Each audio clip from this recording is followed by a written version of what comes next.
Could I call this session to order? Mr.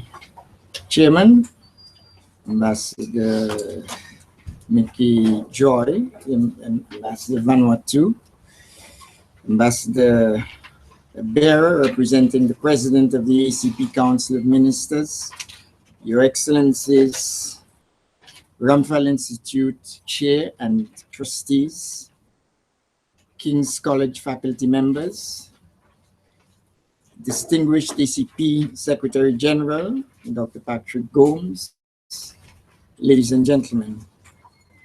It's a pleasure to call this meeting, this gathering to order this afternoon, and also to recognize those of you who have made great effort to be here. You, of course, Chairman, from Brussels, and the Secretary General and other colleagues who've come, also from Paris, I notice, and also, most especially, Professor Harak Singh, who has come all the way from Trinidad. Your effort, I think, is testament to the importance of the subject matter of the book being launched this afternoon, and your intention to participate in high-level deliberations, which currently are the foremost international trade challenge facing ACP countries. And it is these countries that will be amongst the most affected by Brexit, since, as you know, the trading relations with Europe, with the UK, have been part of the overall framework of relations with the European Union. It is for that reason that the Ramphal Institute undertook this study, but it was not because of a lack of research and debate in the area. There's been a lot of discussion on Brexit in recent months, but maybe there has not been enough on the implications for the ACP. There has been some, admittedly, and a lot of it has been well-meaning, but unfortunately, not all of it has sufficiently appreciated the realities, circumstances, and concerns of the ACP. A lot of it as well has been founded on a perception of what is good for the ACP, but from a northern perspective, not from the perspective of the ACP countries themselves. No doubt this afternoon we will address some of the specific concerns of the ACP, the most important of which I think is the avoidance of a hiatus or disruption in trade the day after Brexit.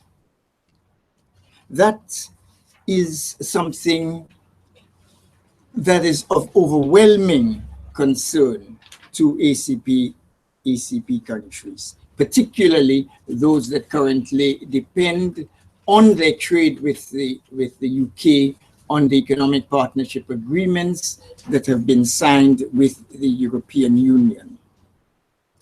There's another difference in perspective in the work and the debate on Brexit and the ACP, and that refers to the perception of the ACP and its role in future relations.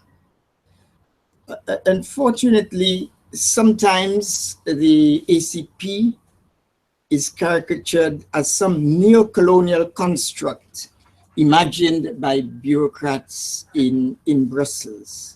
But I'd recommend to anyone who has that view to read Sir Sridhar Ramphal's autobiography, and in which he explains the origin of the ACP.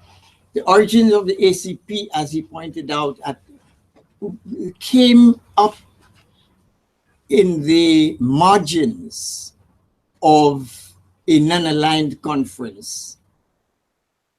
And from there, it went on, getting the support of the African Union, or in those days, as it was known, the Organization of African Unity, etc.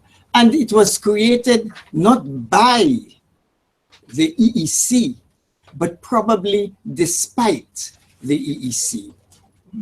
And over the years, there has never really been always a terrible enthusiasm for the ACP and the recognition of its role as bringing ACP countries together, and that being the focus and the vehicle for the engagement with the rest of the world.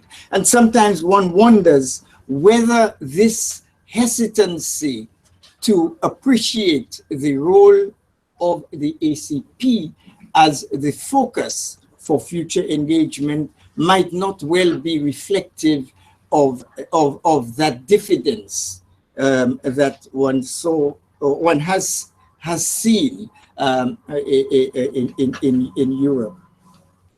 Of course, as I'm sure the Secretary General will point out, ACP countries have committed to solidarity and to working together for engagement with the rest of the world. They see the grouping not as in decline, but as the future. It is anything but a neo-colonial arrangement. So this afternoon, the study, which has been prepared by a Ramphal Institute team, will be presented, and we will be chaired by Ambassador Ricky Joy, as I've indicated, and we have got a number of speakers, but Ambassador Ricky Joy will take things from here. Ambassador Joy, you've got the floor.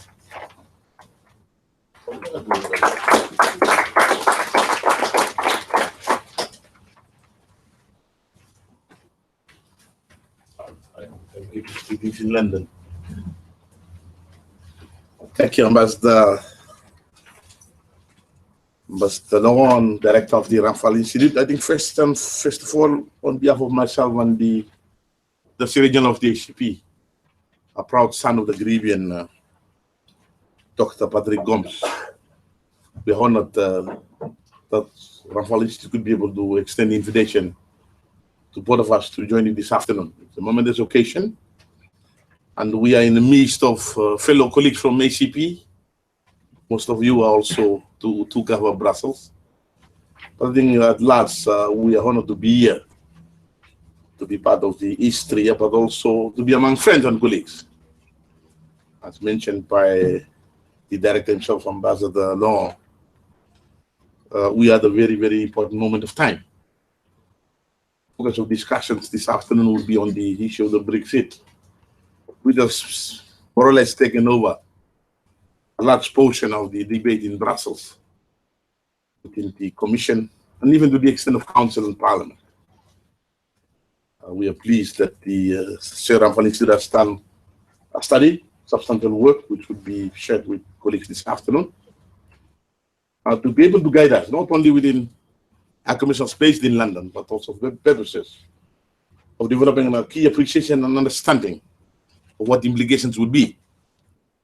I come from a small country in the South Pacific, formerly colonized by UK and France jointly as a condominium state, known as Vanuatu, formerly the New Hebrides. 250,000 people, surrounded by the big ocean. Land size of the land itself is 12,000 square kilometers, and the ocean 162,000. Like my colleagues from Fiji and Solo and Tonga, and those from the Caribbean who are also with us. So I think we have challenging times ahead of us, but I wanted just to underscore our gratitude to the Ramphal Institute for inviting the Secretary General to leave his busy schedule in Brussels to come and be able to be with you today. I think it's an honor for ACP. And as his dean, I'm also very privileged that Ambassador could be able to invite me to be part of, to be able to officiate in this ceremony. So yes, I think we should get to business. I now call upon His Excellency Dr. Sorry? What's the Professor, yes, I think. Sorry, I'm sorry for that. But please, Professor, you have the floor. You could be able to use this podium. Can I? Thank you, thank you, thank you, thank you. All right, of course.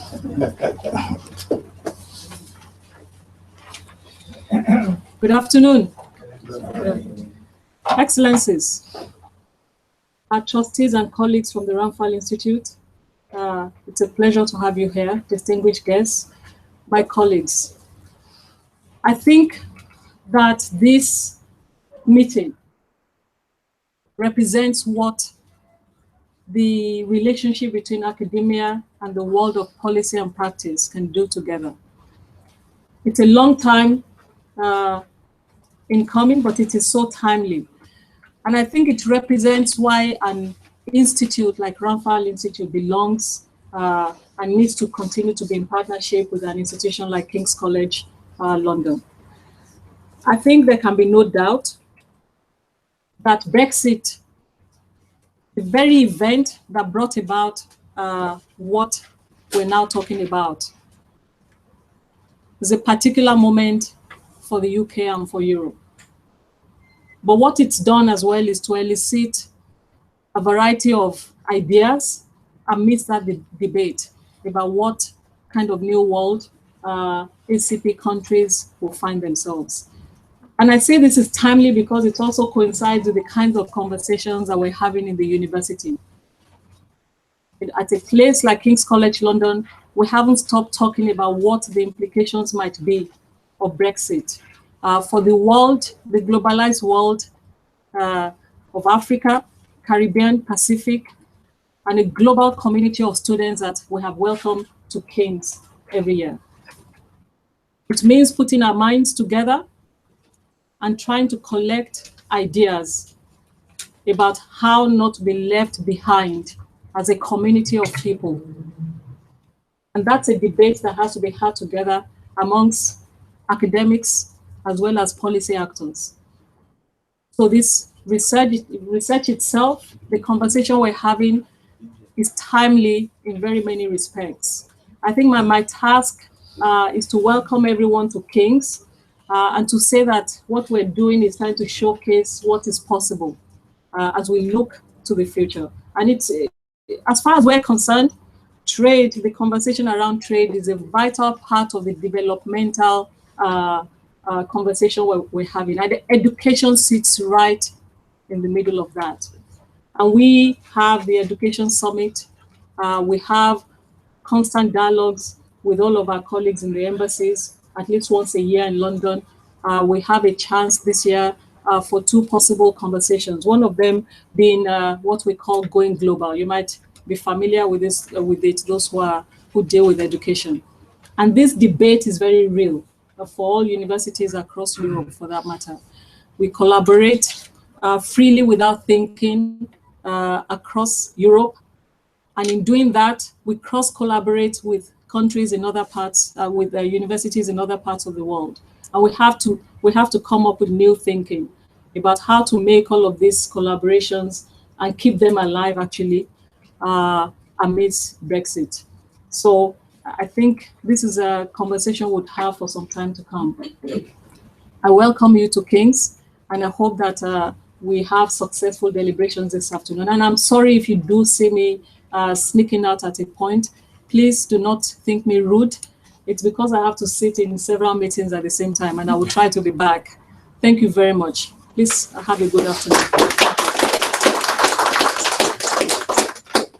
Thank you, Professor Fune, for the very short but brilliant expose. I think you set the scene, Madam, on the course of this afternoon. As you know, Professor is also the incoming Vice Principal of the International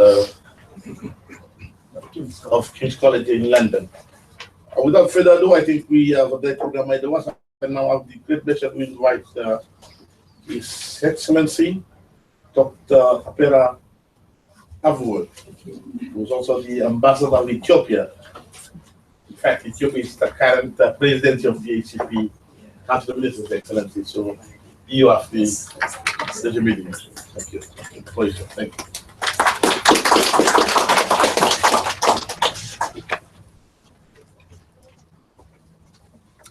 Your Excellencies, ladies and gentlemen, allow me from the outset to welcome you all as we launch Ramphal Institute's study, Securing ACP Economic Interests After Brexit. It's an honor and privilege to be invited to speak at this event, especially, as the chair said, Ethiopia has assumed the presidency of the ACP Council of Ministers. The topic being ACP and us, Brexit and us. Now, Brexit has happened. Some of us pray to God that it didn't happen, that Britain would remain with the EU. It will, I'm sure, but in a different way. In a different way. But it's now a reality. It has happened. The thing is that it's going to affect us. The point is, how should we approach the negotiations that are going to take place between ACP countries and Britain? The important point here, it seems to me, is how we come together, think together, strategize together, so that we are a big voice to be heard by everyone else in the world, like the ambassador said. With Britain, I'm sure the question is, will the negotiations start? When will the negotiations start? And if they do, how long will they take? And how is this going to affect us until we reach trade agreement? Will Britain decide to carry on with the relations we had when Britain was part of the EU? These are really questions that interest us. And it's good that the Institute has commissioned a study into this question. And I hope that there will be a number of strategies in relation to how we should approach the negotiations with Britain. I believe that Britain's new approach of global partnership will be an opportunity for us, now that, as I said, Brexit has happened, to work on also attracting trade and investment from the UK through perhaps looking at our side also what improvements we should try to make, like good governance, capacity building, incentives for trade and investment. And in this regard, I remember the International Development Minister, Priti Patel. UK's International Development Secretary, Priti Patel, said that it is in Britain's best interest to create jobs in developing countries. Ms. Patel said this in the backdrop of the launch of the first economic development strategy, investment, how investment in economic development will help developing nations speed up their rate of economic growth, trade more, and industrialize faster. This strategy is part of the UK government's Global Britain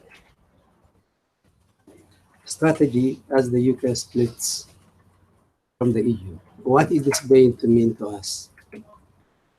Global Britain, and how the relation between us and Britain will look like.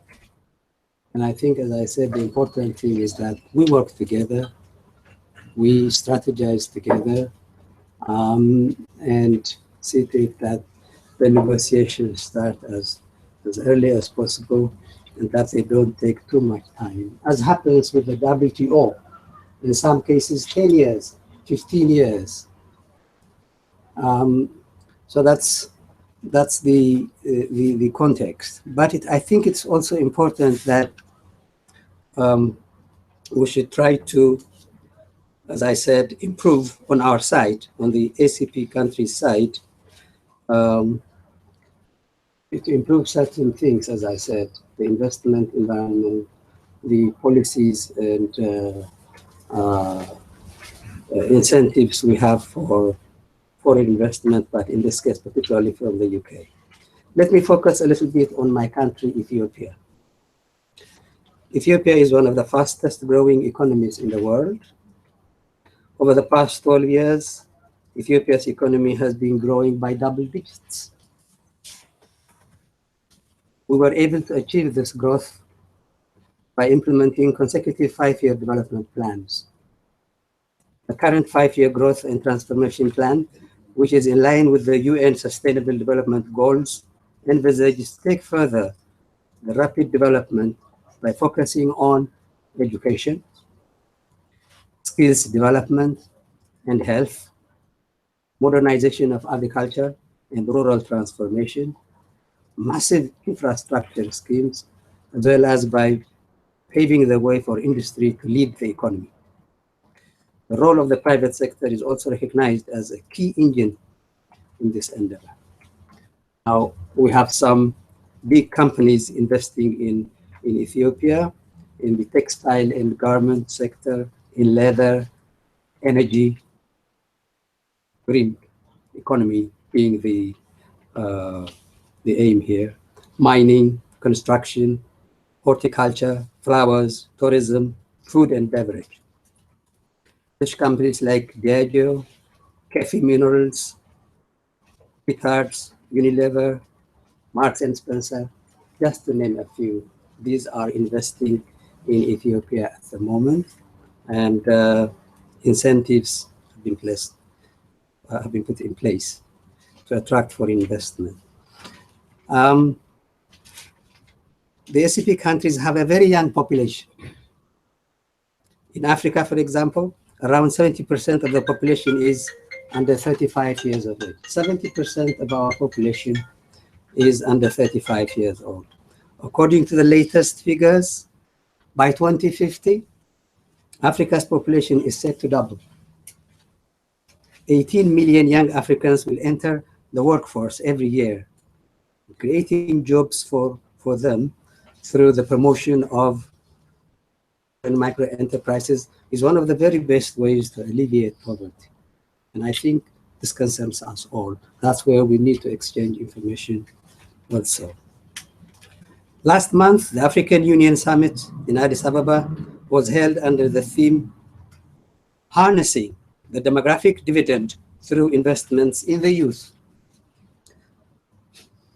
Very important, this. Capacity building, facilitating trade and investment. These are very important points as we negotiate with Britain on new or Brexit trade relations. I hope that the study will come up with more strategies. But the important thing, let me underline again, is for all of us to come together, share experiences, strategize, and have the best for ACP and the best for Britain as well. Thank you. Thank you. Excellency, thank you very much for the contribution. You mentioned about the progress of your country. I think that's something ACP members and of course colleagues in London will look forward to your presidency as you lead a group into the negotiations at some point in time in the semester with the European Union. Before I call on the next distinguished speaker, I just wanted to share on the Brexit, the ACP Secretariat to Ambassador Trump, Professor ISG Combs, has also done some work on the Brexit way back as early as September last year. But as you can imagine, things have actually changed. The dynamics has changed with the developments taking place in London. So I think these are some of the issues that will be confronted with the end of discussion this afternoon. I now pleasure in inviting Professor Musa Karasing, who's currently the chairman of the CARICOM Competition Policy and previously one of the key negotiators of the EPA agreement for the Caribbean region, who's also law professor at the University of West Indies. If I'm right, he's based in Jamaica. Trinidad and Tobago. Thank you. Excellency.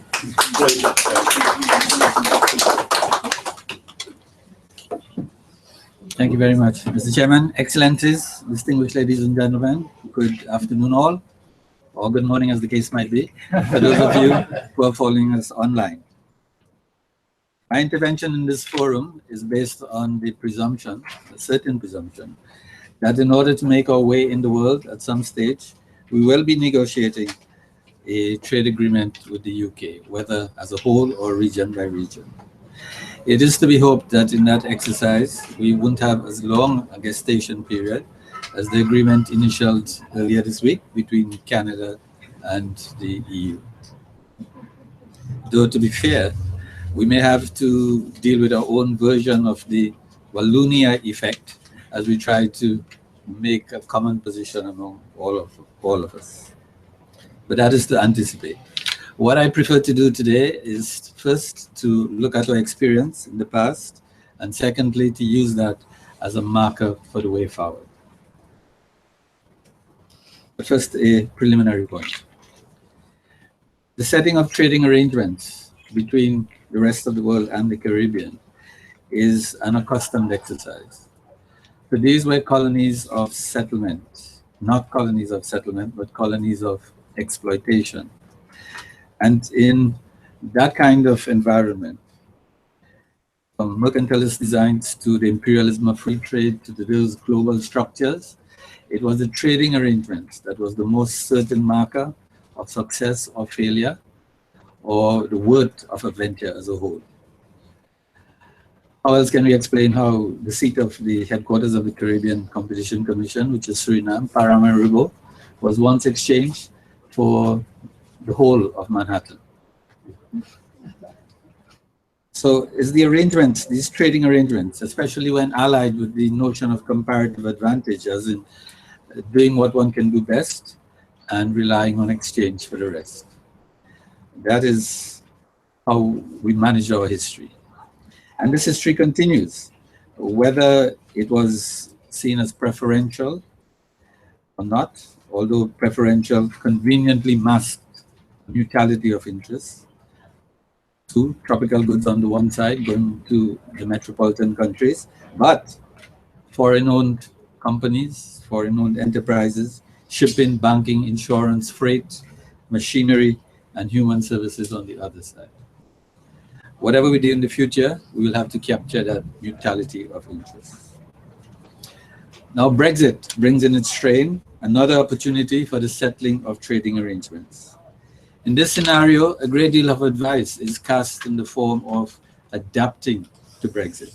But I think we need to be decidedly more active than that. Our experience behoves us to be more active. Thus, when we did the CARIFORUM EPA, hard bargaining was in the end able to move the template from adaptation to creativity, and thus to resist and to win many of the points which at the outset we were asked simply to countenance.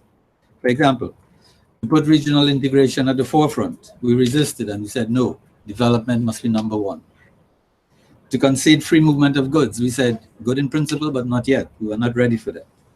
To accommodate collective sanctions, we said, no, Peter would not pay for Paul.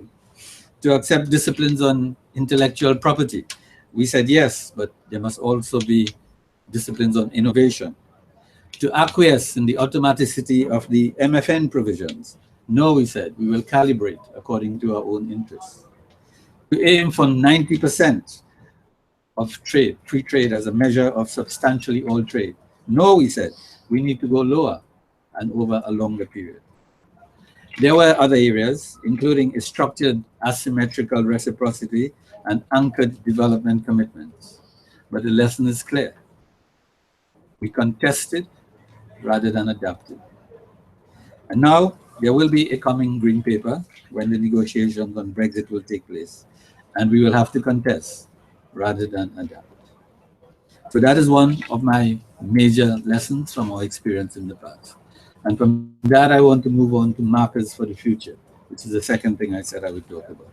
Clearly, we need to use the EPA as a floor with our rights secured, but we need to go further to iron out the kinks, especially in best endeavor promises, to make them more certain. For example, in Article 47 of the EPA, which promised consultation, which never meaningfully took place, or in the workings of the institutions, which need to be ironed out so that they are more effective. Secondly, we need a more targeted menu of development cooperation to deal with what the ambassador mentioned, capacity constraints. For example, in the EPA, we had opened up the European markets for all goods, duty-free, but we had trouble producing the goods. So what we need is an opportunity for more flexibility on the rules of accumulation and the rules of origin so that we can take advantage of the market opportunities where they exist. Thirdly, and especially for the Caribbean, doubtless we will be pushing hard on services.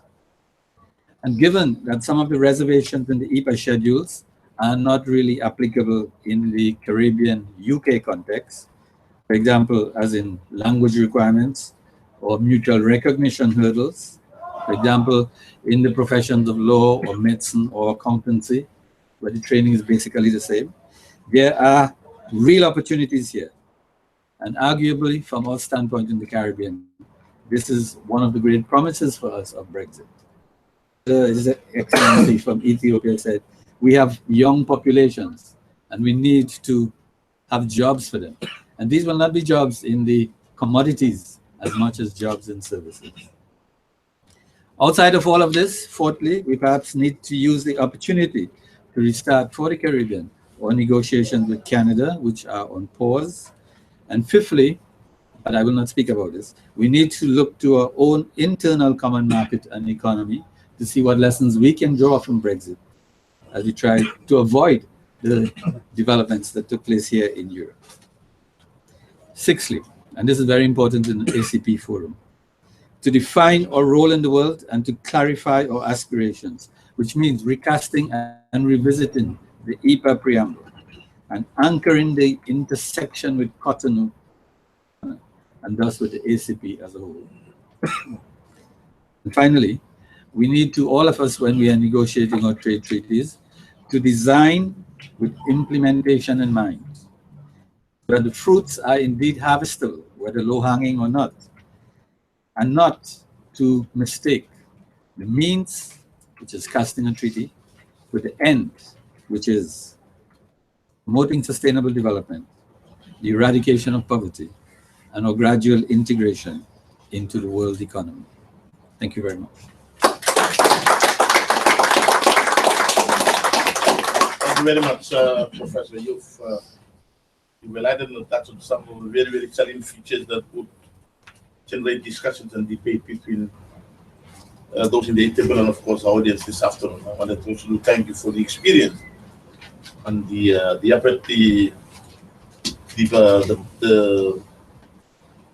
appetite you've created. I'm pretty sure, sitting here listening to the experience and the way you've talked about trade policy. And as you know, in ACP, I think the Caribbean is the only region that has signed a full-fledged EPA with the EU since the last 10 years. So I think your presentations have to set the scene in terms of our discussion. I now have great pleasure inviting Dr. Laurent Partel. Partel is, as you know, is the current advisor to the House of Commons Select Committee on Trade, trade, of course, and currently lecturer in law at the Cambridge University, one correct. So, in your new incarnation, so I believe you will be in a better position to inform this August grouping some of the inside out on what Brexit means and how things are evolving. So, Floyd, thank you. Thank you very much, and it's a great pleasure to be here. And first of all, I'd like to thank Edwin Laurent for the opportunity to contribute to this report, which I think is really full of good information and full of good ideas, and I hope everybody, it's also very nicely written, so it's a pleasure to read. Even the graphs are understandable, so I think it's an excellent report. I hope you do read it. Well, yes, I'm a trade lawyer, and I do advise the House of Commons Committee on Trade. I have to say that nothing I say can be attributed to the committee, obviously, but I have seen a few things in that role, and I want to sound a warning as a lawyer. That's the sort of thing we do.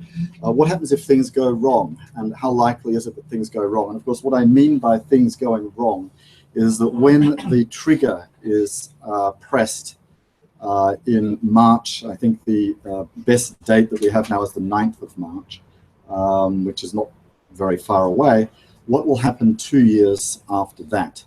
And as Edwin said, you can see this as a hiatus, I think was the word. I think I would be even more concerned. I would use a stronger word than hiatus. I think a significant potential interruption of trade for the ACP group and the UK.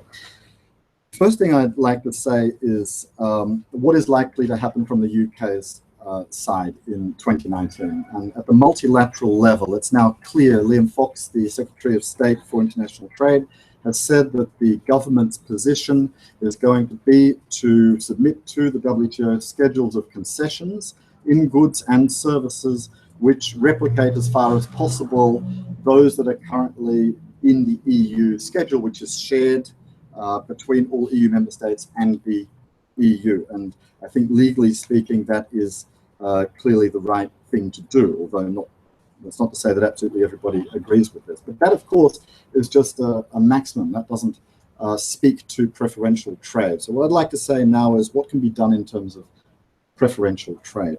And the first point is really maybe a minor point, an important point of European Union law, which is, can, in this 2-year period, March 2017 to March 2019, can the UK actually do anything? Or is the Department of International Trade, which my committee is there to scrutinize, simply preparing things for what might happen? Like, does it have a voice until 2019? Now, views on this differ. My view on the legality of this is that the UK is in no way precluded from negotiating, from speaking, certainly not from scoping out, however one wants to describe it, but even proper trade negotiations, I don't think, are prohibited by EU law in a situation of a country that leaves the EU, which is quite different from the normal situation where these sorts of negotiations would be prohibited. Now, that means that there's a great opportunity, and in fact, I'd say more than an opportunity, a necessity, to do what can be done in this 2-year period. Why? What will happen in March 2019 if nothing is done? Well, there will be, at absolute worst, MFN tariffs for ACP countries. I think that is unlikely to happen. I think what is more likely to happen is that the UK will at least roll over GSP tariffs and duty-free, quota-free access, which is now found in the Everything But Arms initiative. Doesn't satisfy all countries. So the real question now is, well, what about the EPAs, the Economic Partnership Agreements? Will there be some move for the UK to continue to associate itself with these agreements?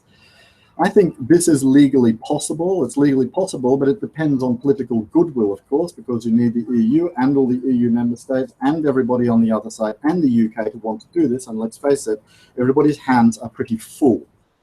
In any case, I don't think this can be a long-term solution because the EPAs are bound up with financing, which is on an EU model. There is a political dimension, which is on an EU model. So at best, this would be an interim solution. So clearly, the only long-term durable solution would be a replacement of the economic partnership agreements in the form of new free trade agreements. And of course, this can be an opportunity.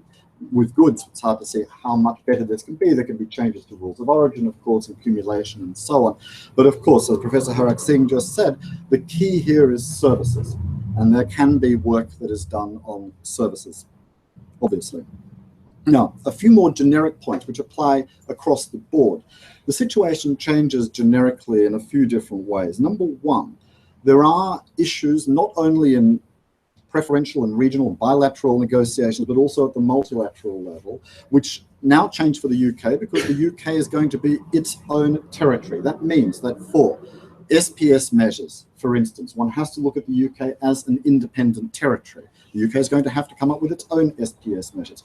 That is likely to be a good thing for exporters of agricultural products into the UK, because the problem with having a customs union is that whatever protection, either good protection, SPS type, or bad protection in the sense of, say, normal economic protection, it's always whichever territory within the EU needs the protection, everybody else has to play along, because everybody has to play by the same rules. So by definition, a customs union is more protectionist than what you would have if you just had the separate independent parts. So there is definitely an opportunity there for a better deal for ACP countries negotiating trade agreements, even in goods, but especially in services with the UK.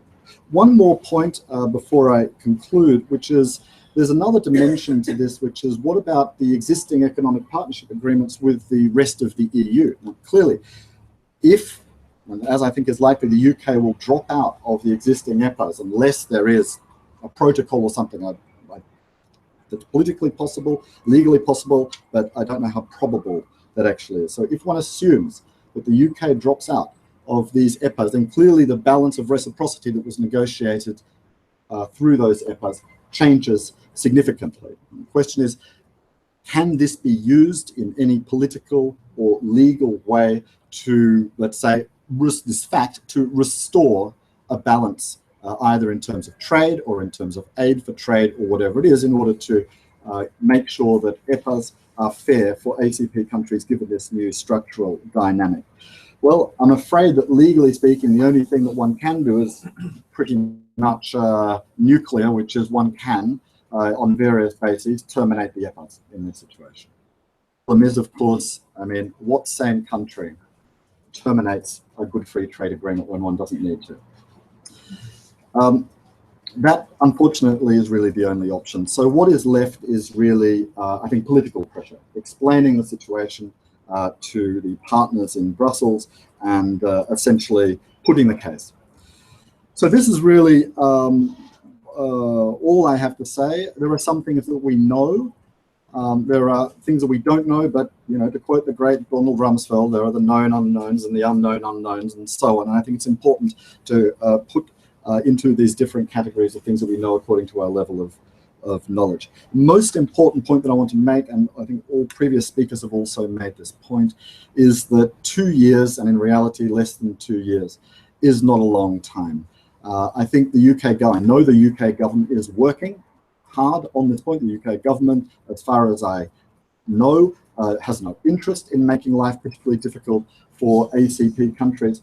On the other hand, let's face it, the UK government doesn't have the experience yet in these matters that ACP countries have. So I think probably the best way to look at this 2-year period is as a useful period. It's not only an opportunity, but there is a great danger if this period is not used properly. And I think it would be a wise thing, and I hope that this is being done, that in this 2-year period, ACP countries offer what assistance they can to the UK government to help it reach the trade policy that it wants, I think, as much as ACP countries want. Thank you very much. Dr. you've, as an international trade lawyer, you've touched on some very, very important issues. I'm sure that others around the table of the room would agree with this. My take, I'm interested more on UK's contribution to the EDF budget. UK is a big player as far as the Commission is concerned. I hope in the course of our discussions today, some of the distinguished speakers around here will be able to share with us the implications with UK under Article 50 move away from the Union and subsequently withdrawing from the EDF budget. You know, some of us ACP countries rely heavily on aid flows coming from the EDF budget itself through the EDF 11, and I'm sure President will be able to share with that. But apart from that very good presentation, it would certainly generate greater interest in the course of our discussions. Colleagues, ladies and gentlemen, to introduce my Attorney General, Dr. Patrick Gomes. As I mentioned, Ambassador Gomes is the senator of our ACP group. He comes from formerly the ambassador of Guyana in Brussels, formerly dean of the ambassadors, formerly chair of the DCPM based in Maastricht, and one of the sounding sugar negotiators for the Caribbean region. So he brings with him wealth of knowledge, not only ACP but also beyond. I'm pretty sure outside of the ACP, managing 79 ACP countries from north and south. The challenger will be able to share with us this afternoon some of the dynamics that the ACP faces at this point in time. Challenger, floor is yours. Thank you very much, Mr. Dean and Chairman. Managing 79 ambassadors, such as our chairman, is the impossible task. But we try there. Now, I have an old friend who told me if you go and you have to give a speech and you want to be invited again to the audience, this lovely audience, you give a mini speech. You cover the essentials and leave the rest to the imagination. So my mini speech as a bikini might leave a lot more to your imagination. But I'm very honored that I can come here on behalf of the ACP Group of States. Our 79 member countries have been 41 years, in fact, working together. And as Ambassador Laurent has pointed out, in the Georgetown Agreement, which was in fact fashioned along the time of the foreign ministers of the non-aligned movement meeting, and understood the importance of not only negotiating with Europe, but going beyond Europe. And we have over the years gone beyond Europe and now try to embrace this tri-continental arrangement so that we focus on ending poverty. And now we cannot speak of ending poverty without ending poverty and injustice and inequality. The globalization that has taken place has in fact reproduced poverty and recreated new forms of wealth. That is the challenge to us, such as the ACP, and we intend to live up and tackle that challenge. Therefore, in tackling that challenge, we have to, from the distinguished work done by the very illustrious authors who have provided after Brexit, securing ACP economic interests.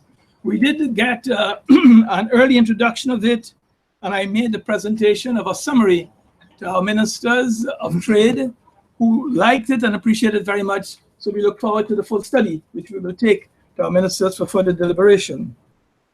Now, several months have passed since, of course, the British voted for the referendum to leave the Union. And a lot has been written. I try to follow in the Financial Times what is happening, who is saying what, and it is more confusing, etc. But there's some light appearing in what the Prime Minister said about looking for clarity and certainty.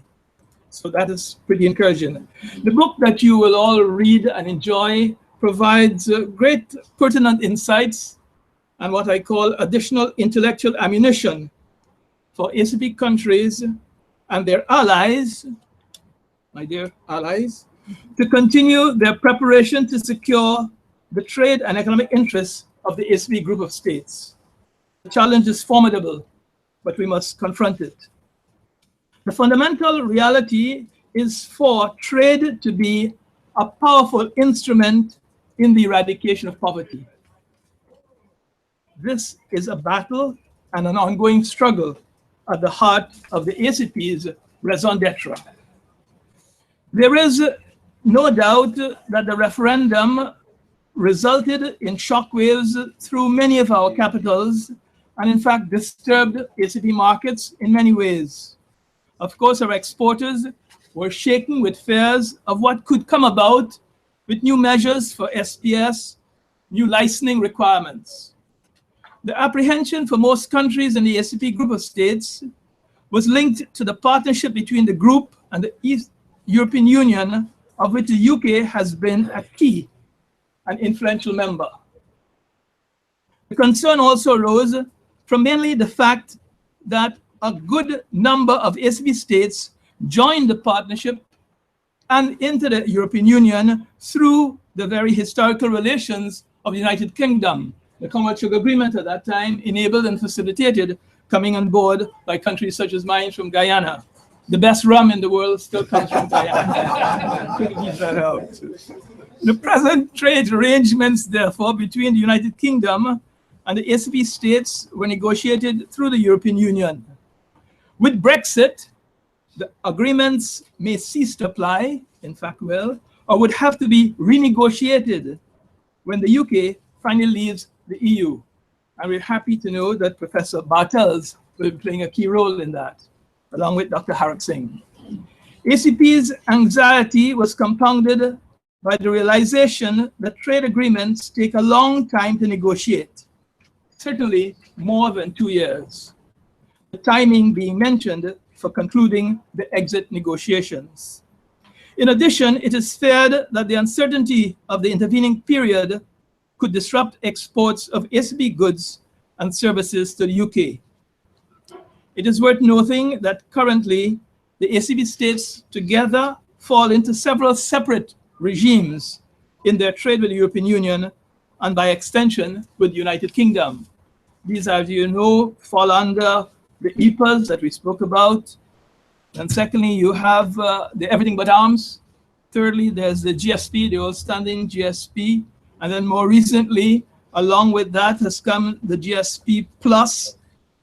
And finally, those of some of our countries that still have to face MFN, like Gabon, I think, and one in the Pacific.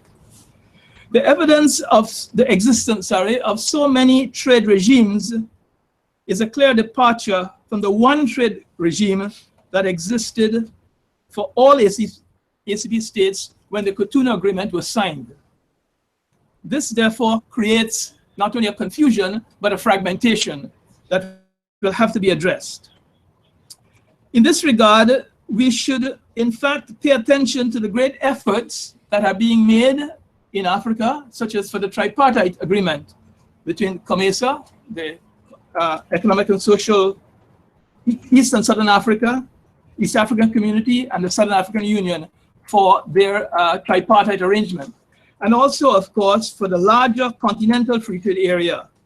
These, to us in the ACP, can be building blocks or forerunners to which we should work eventually for an ACP-wide free trade area. When we look at these factors, the baseline study, which is presented today, points to 4 important dimensions. First, the process and context of the UK's departure from the EU, including an exploration of options for future UK 27 relations. Secondly, what it means for the ACP future trade relations with the UK.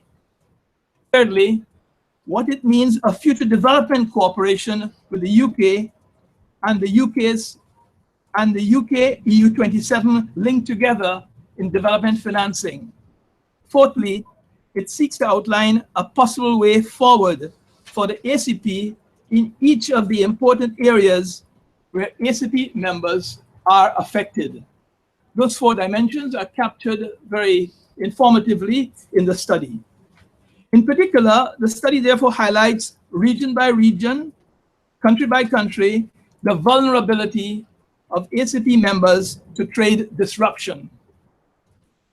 If alternative trade arrangements are not set in place for those trade agreements, primarily the EBA and the EPAs, which will legally lapse once the UK is no longer part of the EU, chaos can result.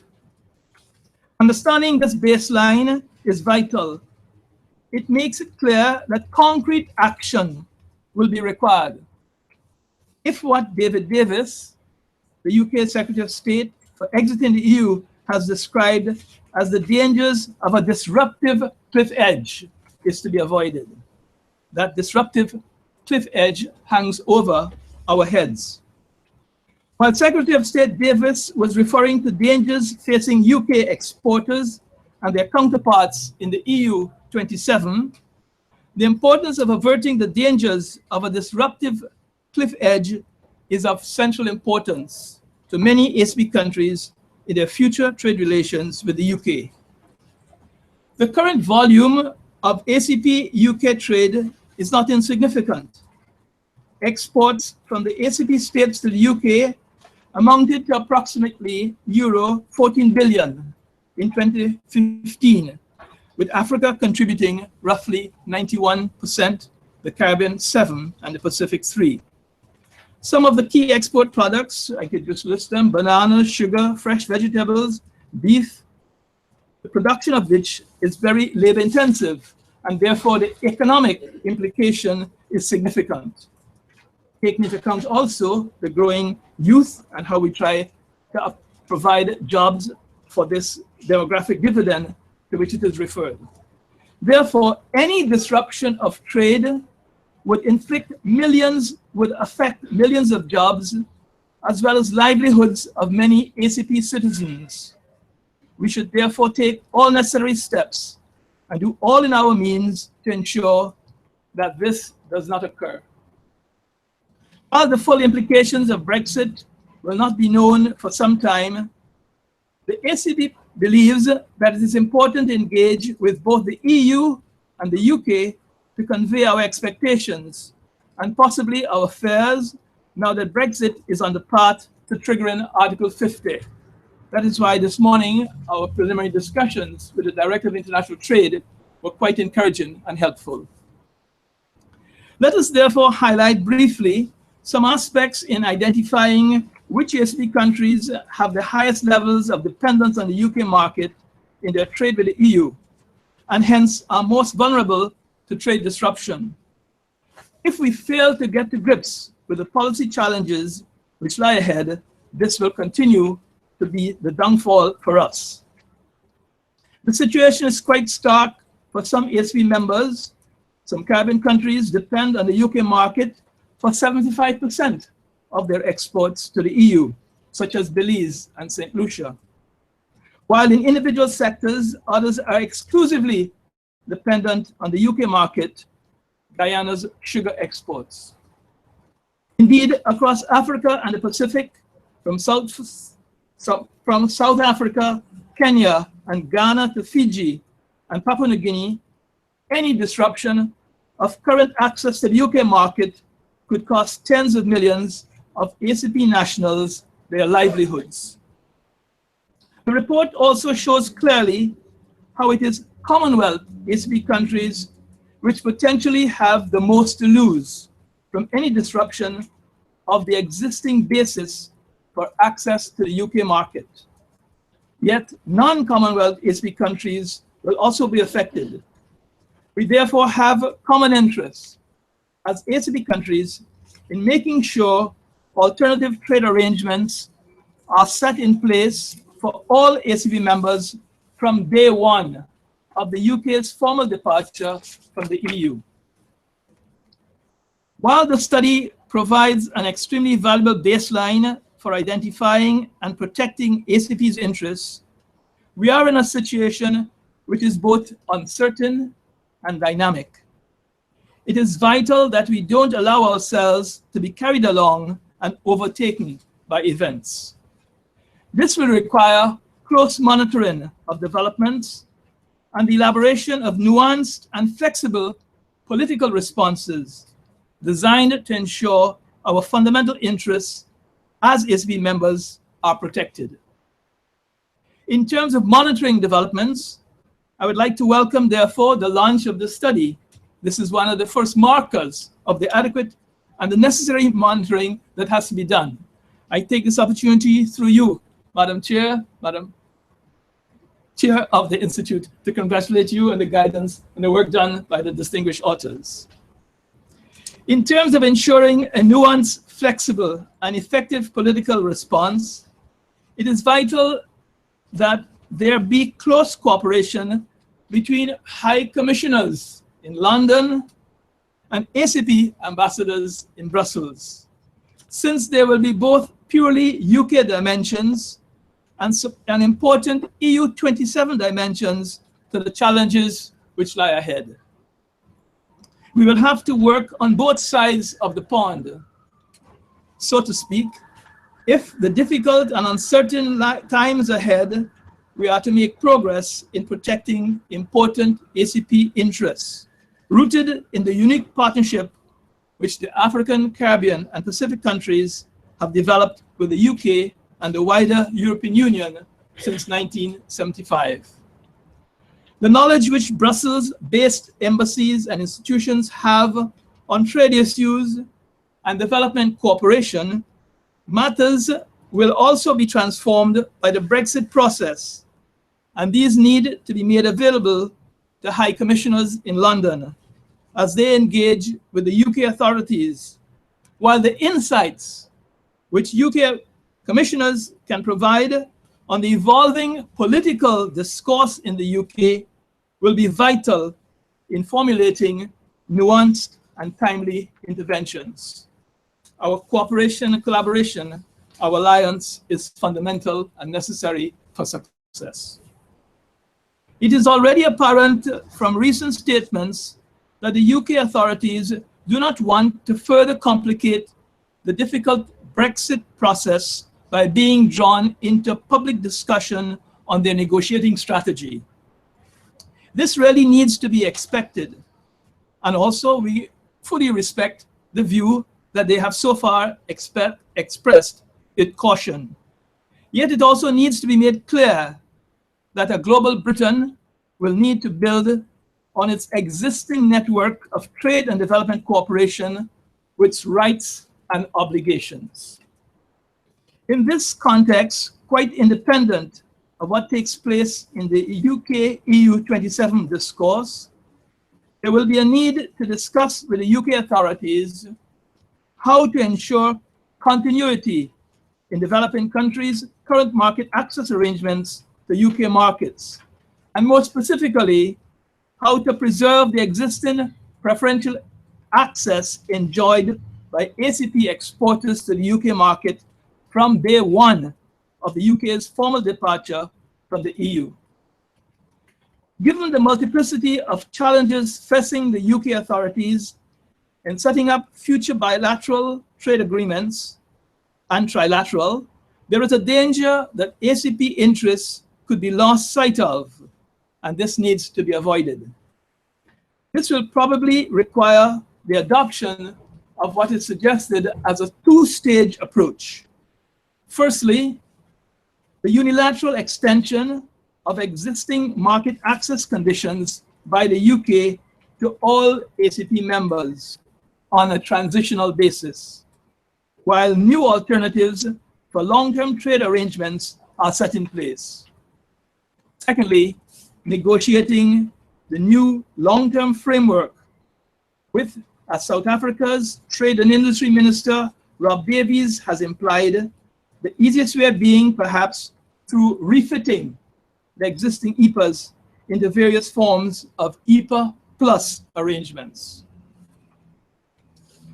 Given, therefore, how we attempt to look at this two-way process, it means we must find within the United Kingdom the preferred options and negotiate and begin to prepare ourselves. Would there be bilateral through the Commonwealth, with the African Union, or the existing regional organizations, or a combination of these arrangements? We are challenged to be creative and responsive in a new context. In other words, how best should the ACP group prepare to engage with the UK post-Brexit? This question is pertinent in light of ACP states' desire to safeguard market access, trade and investment, as well as development financing benefits that are currently accruing from the United Kingdom's membership in the Union.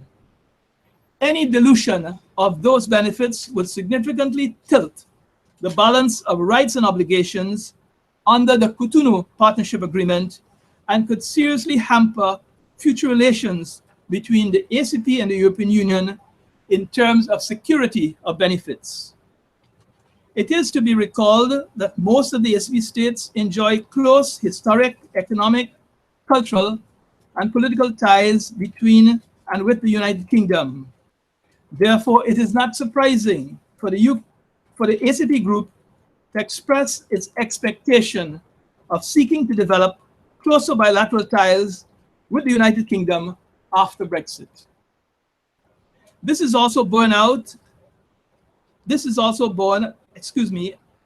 of the acknowledgement of the United Kingdom's major political clout, inter alia as a permanent member of the United Nations Security Council and a key member of NATO, the G7, and the G20. Our ties and respect for such arrangements must be fostered and developed. But even more important is the fact that the UK has been one of the leading voices for the weak at the global level. The ACP group has amongst its membership what could be described as the most economically weak and vulnerable states in the world. The exit from the European Union was originally foreseen to take 2 years from the time of formally applying to leave, signified by the triggering of Article 50.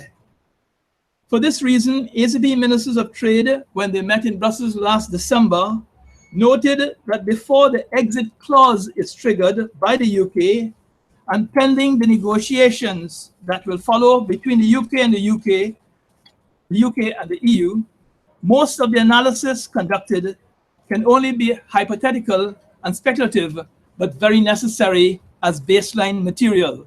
This again is what is provided in the study. It is for that reason we found it important, and we are very proud that we've been able to collaborate with the Ramphal Institute in producing this piece of work. Indeed, the ACP group has called upon the United Kingdom to, as a minimum, preserve the existing market access conditions so as to ensure that there is no trade disruption. In making this call, the group is clearly aware of the negative impact that the most favored nations' duties, were they to be imposed in place of current arrangements, any of those 4 or 5 arrangements, it would take on trade at ACP and UK and bring about economic downfall. Furthermore, the ACP group is readying itself to define a negotiating framework with the UK as an alternative to the Cotonou Agreement. If this turns out to be the way to go, we will pursue it again with the assistance of the Ramphal Institute, but also the political support of ambassadors and high commissioners, but the general public, and especially the diaspora in the UK. But the ACP group also recognizes that Brexit portends an opportunity that could be used to address challenges and improve on provisions in the current ACP-EU partnership and the existing trade regimes. We want to turn the challenge into an opportunity. I would say this as part of the presentation we made to our ministers of trade. First, the ACP ministers of trade at their meeting held an exchange of views on Brexit with Ambassador Angus Lapsley of the UK mission to the EU. The ambassador set a reassuring tone by stating that the starting assumption is to try to maintain as much continuity as possible.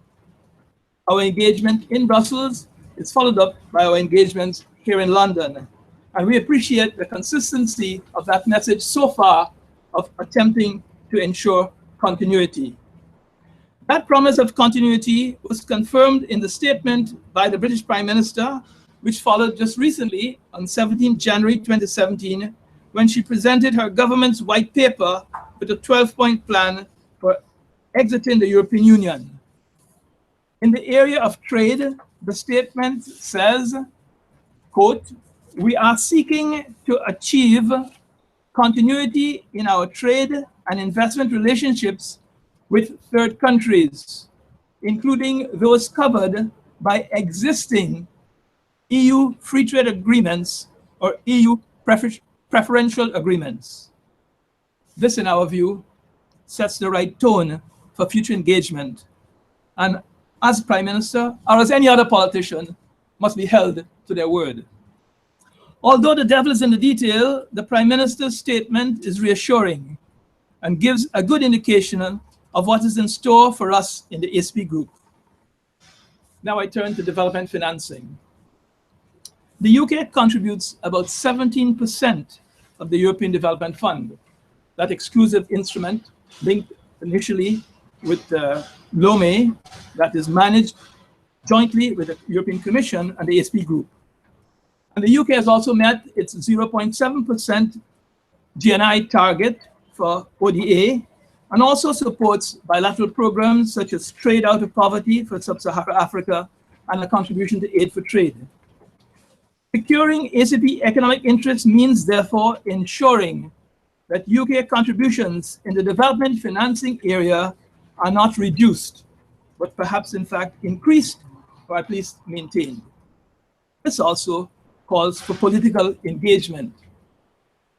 I should say that what is contained in the subsequent first UK's Economic Development Strategy issued by the Department for International Development, focusing on prosperity, poverty, and meeting global challenges is very welcome. The ACP Group looks forward to engaging with the UK on how best to ensure that the trade and economic interests are truly secured. I come now to concluding. Sorry if it's been this long. I wish to note that this year, the European Union is celebrating the 60th anniversary of the Treaty of Rome against the backdrop of the many challenges it is facing, ranging from the growing populism, aggressive nationalism, rising intolerance and xenophobia, suspicion and distrust of traditional political parties, institutions, and elites, widening inequalities and increased economic and political divergence across member states. It is well likely that some of these challenges precipitated the vote by the British to leave the EU, and the ripple effect is being felt on the continent. For us in the ACP Group, it is of major interest to see a strong Europe leading and playing an influential role at the global level, particularly now that one of the previous global leading nations has decided to focus efforts and attention to domestic issues. A strong Europe that remains a major export market and source of investment for many countries in our group is important and vital. A strong Europe is what we want to engage with post-2020, when the Cotonou Agreement comes to an end. But this does not mean we will neglect our relations with the United Kingdom. It is too important a country to ignore, and our discourse this afternoon must contribute to emphasizing this point. And the political mileage and ammunition that is necessary must be found to carry us forward. Finally, allow me to sincerely congratulate the authors under the leadership of Ambassador Edna Laurent, the director of the Ramphal Institute and the chairperson, for the excellent study that led to the publication of the book we are about to launch. Last but certainly not least, I thank the Ramphal Institute for cooperating with the ACP Secretariat on this exercise and look forward to future cooperation. It will be a living testimony of the interest and concerted efforts that our two institutions have in making a positive contribution to the objective of the ACP group of states of fighting poverty, injustice, and inequality through the beneficial integration of all ACP states into the global trading economy. I thank you.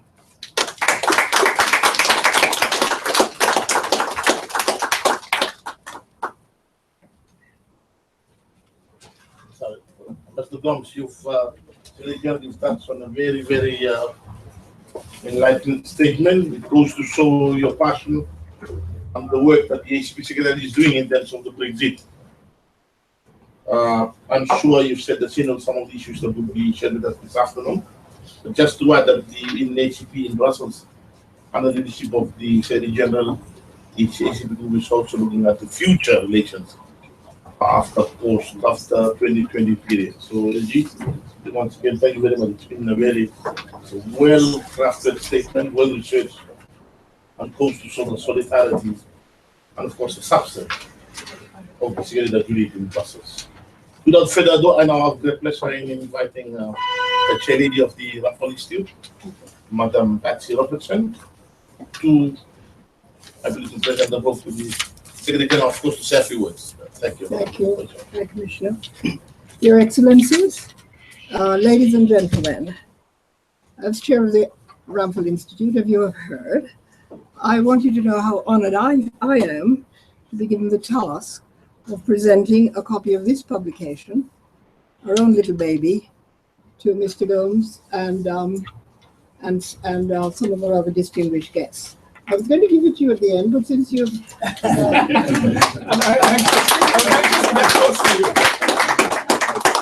That will not deter me from saying a few words.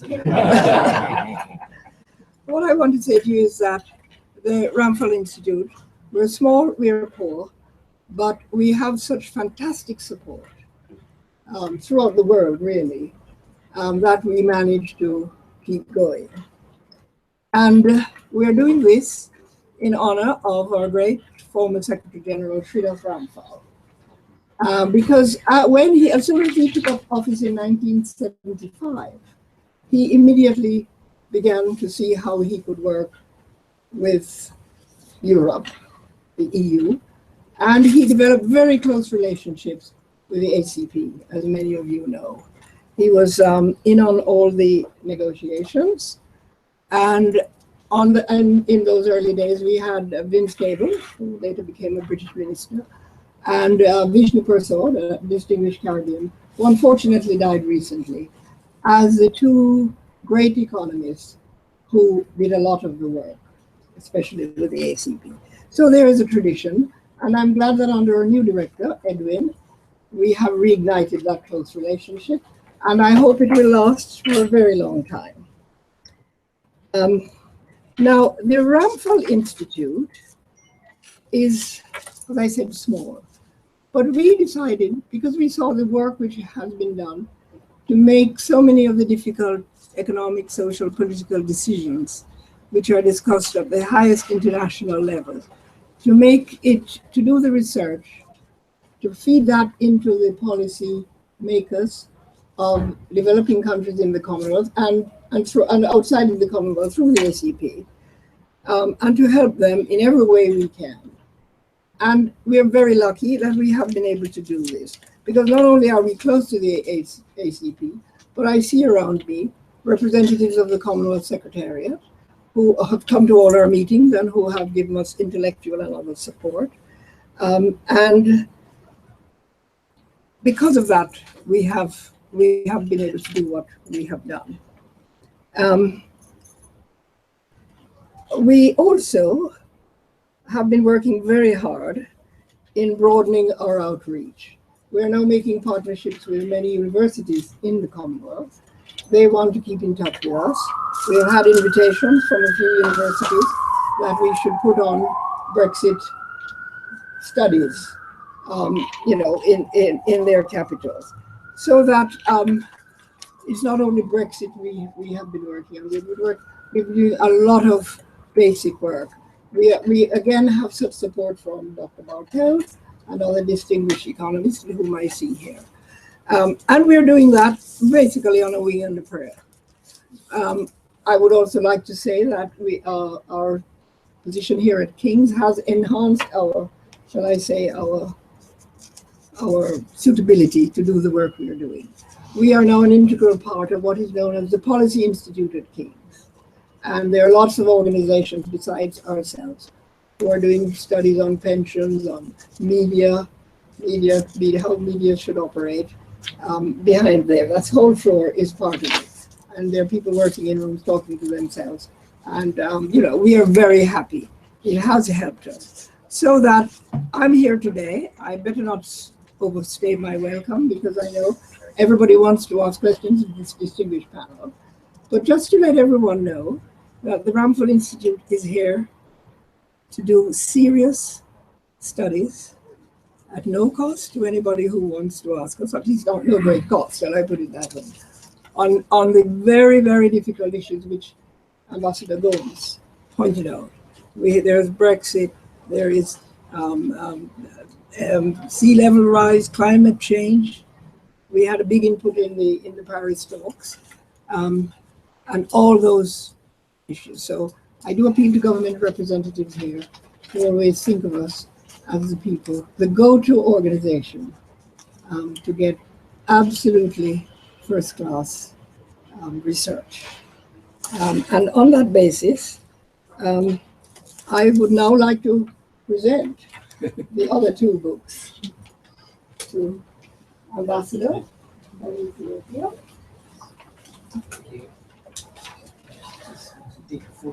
Oh, you want to do a photograph? I don't know about your gentleman. And our dear chairman.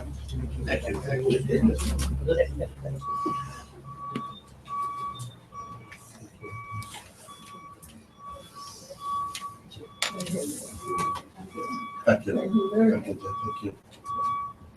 Thank you. Thank you. I think that was it also discussion.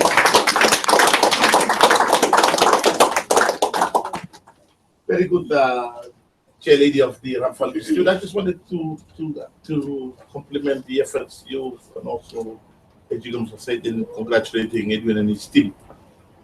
I was a young officer coming to meetings in Brussels when Mr. Longo was heading the small island states, Caribbean states mission in Brussels. And I've seen him done so much work. We're glad that the ACP could be able to partner with Ramphal Institute in carrying out such an important mission, an important study. As the Dean of the Ambassadors and as a close ally to Mr. Gomes, I can be able to guarantee ongoing support to Ramphal Institute. I think one of the key issues we faced, apart from Britain, is almost the issue of the ocean governance. And as you know, island states around the room here have played into the ocean. And Fiji is co-hosting with Sweden in New York in June, if I'm correct. And then subsequently, as co-host of COP23. These are issues that our politics can also play a leading role. But once again, we are honored to be here and to be graced by the President and distinguished diplomatic personnel here to support the cause. Okay. So once again, ACP is there going to support, because of good action, to support the livelihood and issues that have great interest to the islands and the community of the Commonwealth. Thank you very much. I think we proceed on our programs, colleagues. We have now discussion. I think Paul, you to be able to. Okay. So, guys, you've, ladies and gentlemen, you've had a very good, more than an hour of listening to some of the interlocutors, the presenters by distinguished authors of the publication, the Secretary General from Ethiopia. I think time has come for us to be able to share some of the compelling issues you heard, how you'd like to see this debate, from a perspective of as ambassadors, or from the perspective of what the book can be able to take. So the floor is now open. Please, before you ask your question, sir, you tell us your name, where you're from, and then you can go to the show from. So I'm just over refugee acquisition based in London. Just have two issues. Question that we can ask the Secretary General ACP. Given the scenario that we face in the negotiation for IPA, where the Pacific, the Caribbean, and Africa countries, they were actually negotiating in their region other than ACP, SACP. Now, just wondering in terms of the way forward. It's been mentioned negotiating with UK. What is the Secretariat doing to ensure there's one voice, one position? Given that for some members of the ACP, a mixture of all small island states, Caribbean and Pacific particularly, so that we are seen as one, and negotiating as one, and therefore the experience that we face in IPA perhaps does not come to the forefront. That's my first question. The other issue which I want to ask you is the legality of the continuity of. I think, and I'm glad that it's been clarified. There is some hope. If there is a political and legality as well, that there is a light in the tunnel for the continuity of some of the conditions that are there, particularly for small island states. And as we mentioned, if there is another new one, whether it's IPA plus or IPA plus, if we call it, it might take ages and months. So rather than rocking the boat, what is needs to be done is now within the next 2 years. It's been mentioned as well, rightly so. So what is the clarity that can be done or can be given by the panel, whether we can continue with the current arrangement. We can influence UK if we can, as one voice of the region, as ACP. Thank you. We'll take a few more questions before we allow the panelists to respond. But thank you, Mr.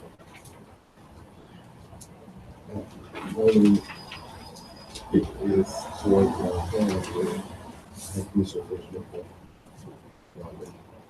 I just want to enjoy this question because I think what is spoken about is really a position of strength, unity in this negotiation is going to be a position of strength.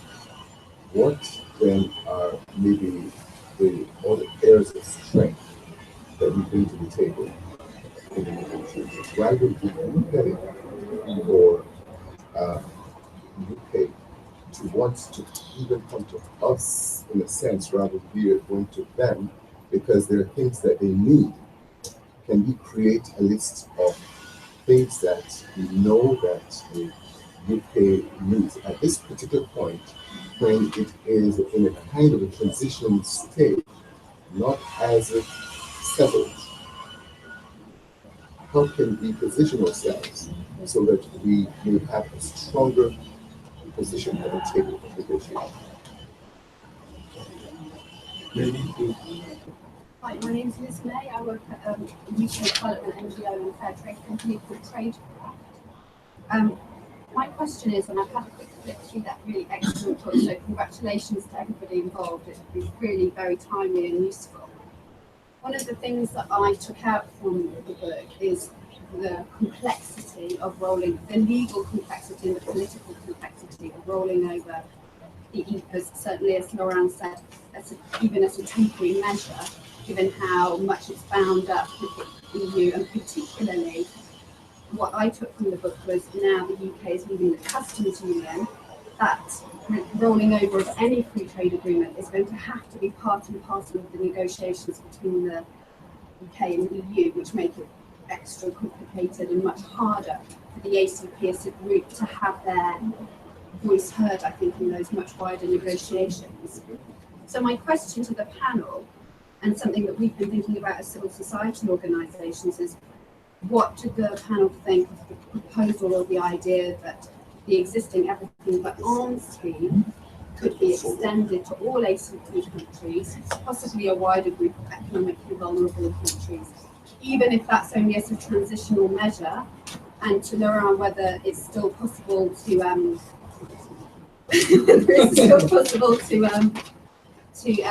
provide more legal certainty in terms of finding such a non-reciprocal preference scheme at the WTO. I mean, these are ideas that are not new and have been around for a long time, but I hope they merit some discussion today.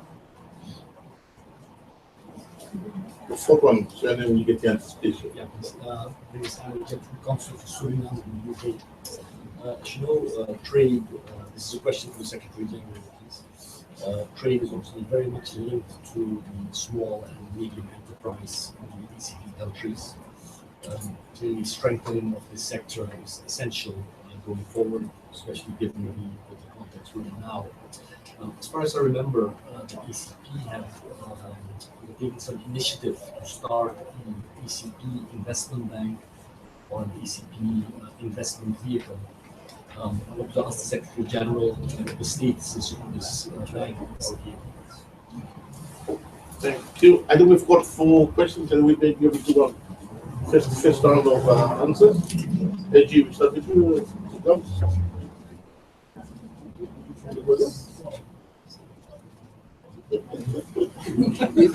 I think the authors will speak more than the Secretary. I'm sorry, I was just going to say, could you repeat the question? Because you can hear the panel, but we can't hear all the questions. Well, maybe if he's up there, then he'll answer them. Okay.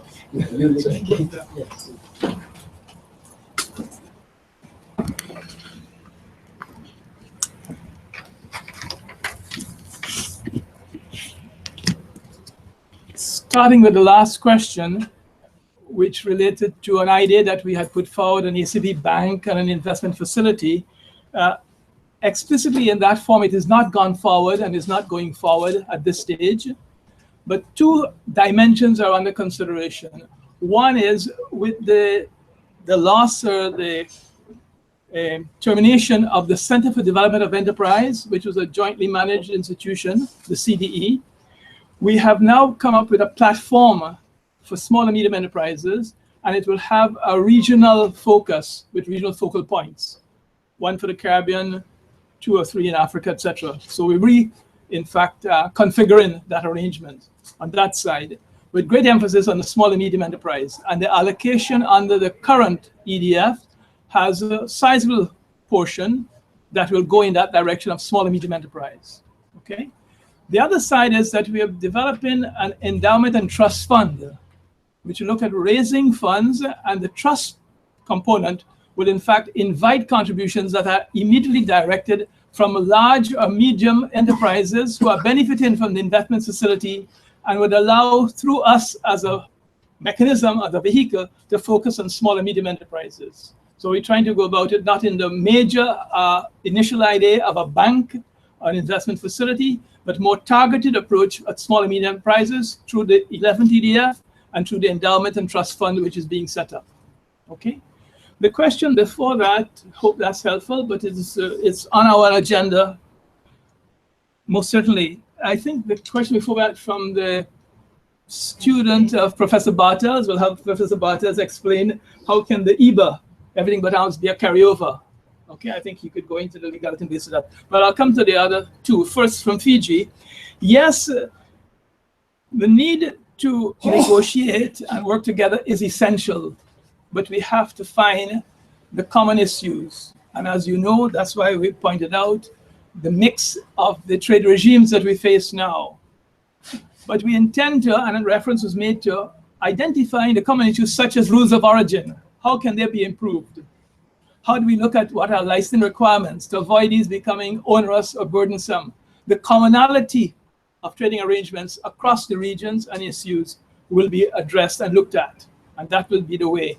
Now, the mechanism has to be, and we would like to put forward the idea of a joint task force working group between the UK, led on this side mainly, high commissioners, ambassadors, etc., but certainly involving private sector. Involving private sector, involving the civil society organizations for the question of political awareness or raising awareness, and also involving the political arms that have to face and answer to their diasporic communities, in which we have African, Caribbean, Pacific communities here in Britain. And those constituencies must be able to be organized and be able to have a say of the type of negotiations that take place. So it's a much more broad-based. It brings me, therefore, to what the High Commissioner of Jamaica is asking. What are we to put on the table? Well, we're putting on the table the fact that there's 15 billion in the trade that is taking place. And therefore, the importers in the UK should see it in their interest to be arguing to ensure that there's no disruption or there are no new burdensome non-tariff barriers, etc. Again, that is a question of both the technical, institutional, but a coalition formation that has to emerge between the thinking political decision makers, representation of embassies and countries, but also private sector. If I may say, the London Sugar Group, that has been a part of the entire sugar regime in the ACP, has been successful precisely because of those layers. And with Dr. Harak Singh here, we can speak of it, and also with Professor David Roberts. The London Sugar Group are the commercial representatives who understand the trade, understand the transport, understand what is happening, who meet also with ambassadors and technical people, and then we come to the ambassador level where we join with the commission in negotiating and arguing about the sector. So that multi-layered approach has been a success in sugar to large extent. We could not have negotiated and found 1.2 billion when the 36% price cut came, if we didn't have the benefit of, also I think Professor Bartels played a part in that time, the advisors in the WTO, but we did marshal, in fact, a multi-level campaign basis with relevant technical information. And that was, I think, the success that we can build on, and we can relate to that for what we face now. But the question of the IBA, the IBA arms and other aspects, Professor, everything but arms? Should I? Yes. Okay.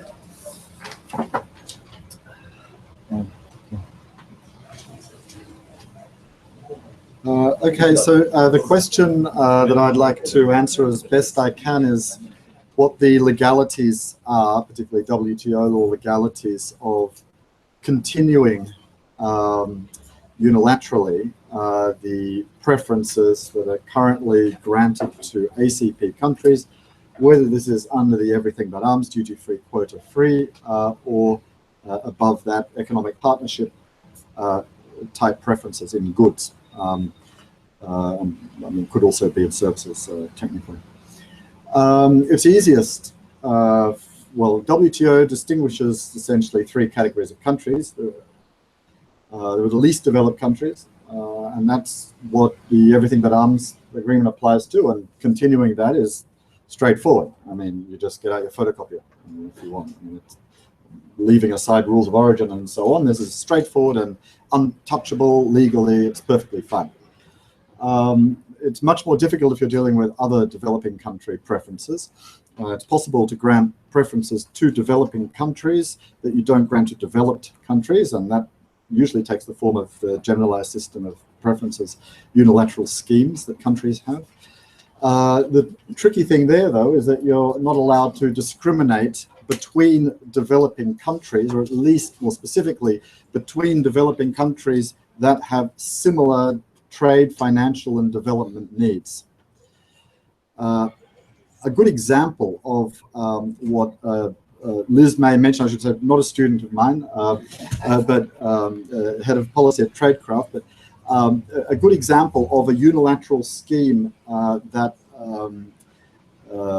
does discriminate is the European Union's market access regulation, I think it's most usually called, which was essentially a continuation of the Lomé Convention unilateral preferences. Now, I've never made any secret of my view that this is 100% illegal.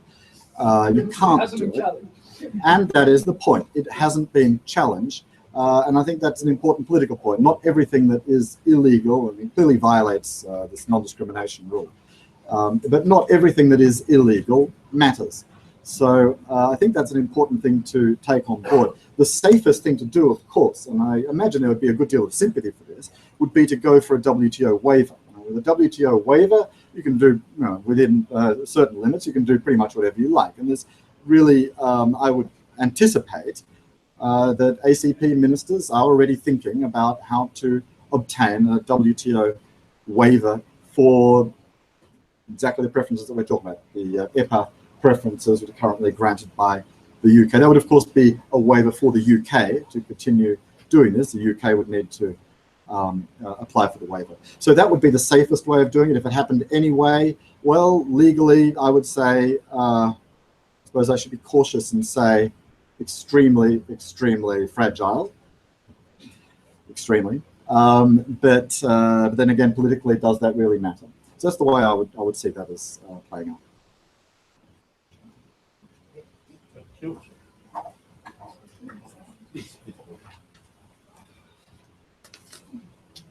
Thank you, Chair. Just briefly, in relation to the intervention from the ambassador from Fiji, I think we can all agree that it is desirable to speak with one voice, but we must remember something, and that is that sometimes when this point is made, especially in relation to the EPA, it comes as an implied criticism of the Caribbean because we've gone ahead and signed our own EPA by ourselves. And it is, I suppose the way of putting it is that we can be together, but it doesn't necessarily mean that we always have to sit at the same negotiating table. The EPA experience is that we did a lot, we shared a lot of experiences with our colleagues from the other ACP regions. For example, I myself went to Fiji to deal with legal and institutional issues for the rest of the Pacific. Unfortunately, that was sponsored by the Commonwealth Secretariat, and although we were meeting in Fiji, Fiji was not allowed to be in the room. But we have many forums in which we can speak with one voice, in which we can share our experiences, in which we can help each other, even if, as it might turn out, or I'm not saying it will turn out, we are not negotiating at the same negotiating table. But there are many things we can do together, and we have been doing together. And in my current hat, which I wear as chairman of the Competition Commission, we do have an obligation in the EPA to establish competition commissions. And in other parts of Africa, we have in COMESA, in South Africa, SADC, we have competition commissions which are regional, just like the CARICOM Competition Commission. These are very unique institutions in the world, and we have been sharing experiences and working together with the rest of the world in that way. So the unity, I think we can preserve. We have to find ways of doing it. I think we must recall that, as Lauren just said, the EBA, which is duty-free, quota-free trade in goods, applies to LDCs. And we in the Caribbean did not have any LDC except Haiti. So we needed to try to secure that footing for ourselves. And secondly, as I said in my speech, we were very, very anxious to secure our trade in services. I mean, wearing a different hat, I was once chairman of the sugar industry in Trinidad, which we closed down, because we had nobody to work in it. The children of sugar workers were not going into the cane fields. They were in front of me when I was Dean of Law at the university. So we wanted to move into services. And that's some of our colleagues in the ACP regions were not yet prepared to deal with that, as indeed is the case, I think, even for some countries up to now. Now, with respect to the intervention from my friend, the High Commissioner from Jamaica, he's quite right. We need to try to find out what the UK needs. When we are doing the EPA, although it wasn't upfront, we did find out what Europe needs. And in fact, Europe needed this agreement more determinedly than many people realized. They wanted to be able to say that they could have an agreement with a developing part of the world, and they could stand out as a partner in that development agreement. Similarly, with the EU, we will be able to calibrate a list of things. I mean, the UK presence in the world, as far as it relates to democracy, the rule of law, good governance, the use of English, various things. We have ways of saying that these are important things for the UK when it comes to consider its presence in the world.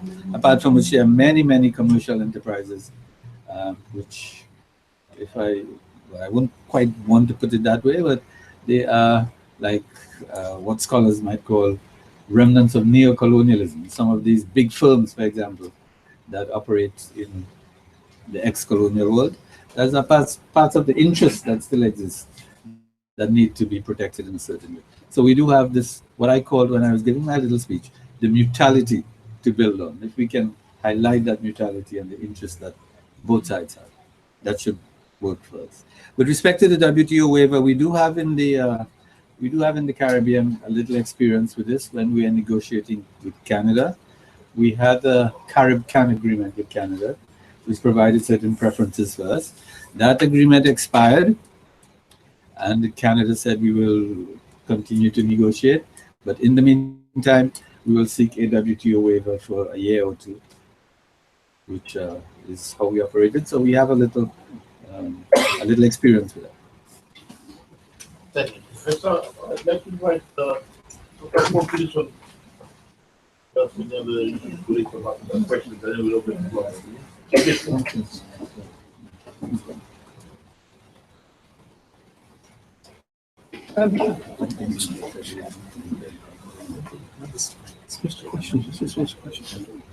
With regard to three of the questions, I think from the High Commissioner of Fiji, we can discuss all the different options for rolling it over. Lauren spoke about different options, some of which are illegal but plausible, given the 10 years in which the IEPA has not been challenged, others which could have more sounder legal foundations. I think it may be fragile, but 10 years of fragility isn't bad. It is the point to bear in mind. The important thing is that you will need a strategy in how you're going to sell that to a UK government which is preoccupied with dealing with the EU, dealing with the US, dealing with India, dealing with the big players in the world. How are you going to have a strategy collectively to make sure your voice is heard? That's the first point. The second point is that when the UK ministers talk about a global Britain, it gives you a credibility when you come together as countries in the Pacific, in the Caribbean, from Southern Africa, Eastern Africa, West Africa, to show that they have to have a global approach which leaves nobody out. So I think there's an implicit strength in the global reach of the ACP when they're talking about a global Britain strategy beyond the EU. And they've been very clear. They want relationships with countries that are faster growing than the EU economies. And in certain major sectors like the agro-food sector, Africa is critical there. Which brings me to my third point. The High Commissioner of Jamaica asked the question, what is it that the UK wants from us? Well, let's be clear. They have these reciprocal trade agreements with the SADC group of countries, for example, which has given them preferential access, UK exporters preferential access since 2000 for a market which takes €1 billion of EU goods every year, South Africa. And when that agreement lapses, it's not only access to the EU market which will fall away, it is UK access to South African, Southern African and other EPA markets which will fall away. And let's be clear, if you've got a choice of importing from Germany some piece of electrical equipment and you pay 0 duties, and you can import the same piece of equipment from the UK and pay 25% duties, who are you going to source from? So the UK has an interest in finding an easy path to the restoration of parity in the treatment which UK exporters receive compared to their EU 27. So if you can find an approach which secures your short-term interest whilst offering UK exporters a relatively easy path, given the negotiating constraints they face as a government, a relatively easy path to re-establishing parity of treatment, then that could be seen as your ace in the hole. Now, if you're doing that as Fiji, when the UK exports only €86 million of goods to you a year, well, it's nobody's priority. If you're doing it as a group of countries with X billion, whether it's Southern Africa where it's 2.5, 3 billion, or the ACP where it's even greater, then you've got much more credibility. So those are the kind of points I think you need to be focusing on. Thank you. Thank you, Dr. Goodison. I propose to take second and last round of questions. And then we'll ask the ladies to give, because people are also communicating with us through online. So we'll be able to ask you to read some of the questions and we'll be able to provide answers. But second round of questions in our print. Sir, please. Yeah. David Roberts from Caribbean Media. The prospect of Caribbean, well, UK coming out of Brexit is a frightening prospect for many Caribbeans, not least working people within the Caribbean region. Is there a media plan in place in order to disseminate this information to the working people of the Caribbean, in the diaspora as well as in the region itself? Question? Sure. Thank you. My name is Arif Zaman. I'm one of the directors of the Commonwealth Business Network. I just wanted to make the point that within this moment of change and volatility, there is actually an important opportunity to consider how women, considerably underrepresented in the global economy in terms of trade, can actually be tapped into. I know Prime Minister Holness has made a very strong point about this, the UN as well. But I think incorporating pre-ratification conditions into trade agreement negotiations to remove legal barriers against women's equal participation is one of the things to consider, and also the fact that there are less than 1% of tenders, whether it's from governments or development banks, currently go to women-owned businesses, less than 1%. So as part of the conversation, this is also an opportunity to challenge those bigger players and say, hold on a minute, 50% of our population also needs access to what you're talking about, and they ain't getting it. So what are you going to do? Thank you. Commissioner Kidd. My question goes to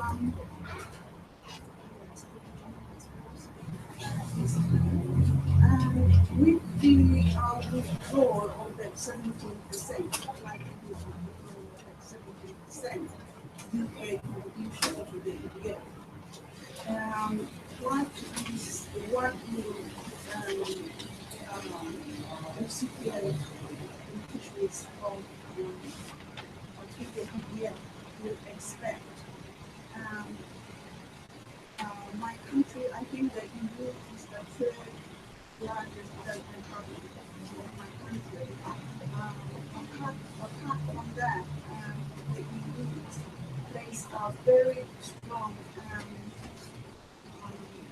role in regional Pacific Islands. So we wonder if that large chunk. You might come and use the volume. Really? No, because actually We can hear, but the audience is national audience. You are live on worldwide. Yeah. Stream.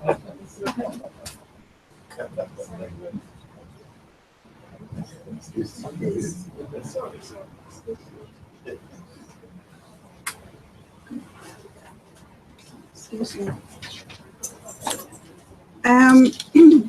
Secretary General, my question is to do with the UK, the withdrawal, the likelihood, the possible withdrawal of that 17% contribution from the UK to the EDF. My country is a large beneficiary of funding through the EDF. EU through the EDF is our third largest development partner. And apart from that bilateral, if you wish, relationship, there is also contribution to the entire Pacific region through the Pacific Islands Forum. My question is, do we expect a reduction of that effort from the EU in our development processes through the withdrawal or minimal or weakening of the financial ability of the EU? Or are there some strategies that you, for example, and your team are putting together to address or to be ready for answers from such as I'm asking now? Thank you, sir. Commissioner, we'll take the final question from No, come up. It's easy. We like to see it from your hands, please. Very kind of Introduce yourself. Thank you so much, Chair. Sure. My name is John Hillary. I'm a trustee of the Ramphal Institute, so I'm very here as well. But also in my day job, I am the head of trade policy for the Labour Party in this country, and therefore, while we have this temporary time out of government, we are preparing policies for the imminent return to power. I have just one tiny comment, which refers to the question from Your Excellency, the Ambassador of Jamaica, but also then a question to the panel. The comment is, I think the British government is very keen to engage in as many debates with the countries as possible. As you may know, they've currently set up 10 trade working groups, and those 10 trade working groups expand to 15 countries because one of them is with the Gulf Cooperation Council, GCC, which incorporates 6 countries together. I think they would be very interested in adding another one working group which represents all of the countries of the ACP, because they could then tell everybody we're now close to 100 countries in total with whom we're having those debates. So I think politically there is a lot of interest from the UK's point of view of getting involved in those debates, and therefore a lot of benefit for the ACP to get in quickly and suggest that actually there could be a working group here which could be very beneficial to all sides. My question relates to the discussion which has gone on here, but also in other forums, about whether or not the rules of origin and the technical standards that exports currently face from ACP countries into the EU could benefit by having a renegotiation with the UK. And my question is, is it better to have the certainty and stability of matching the current rules of origin and technical standards which pertain to the EU, or is it better to try to get more relaxed rules of origins, more expanded accumulation, better technical standards and things like that with a renegotiation? I simply would just be very interested to hear as many responses as possible. Thank you. And then 2 final questions from 2 distinguished ladies, the Commonwealth, and followed by you. Please, ma'am.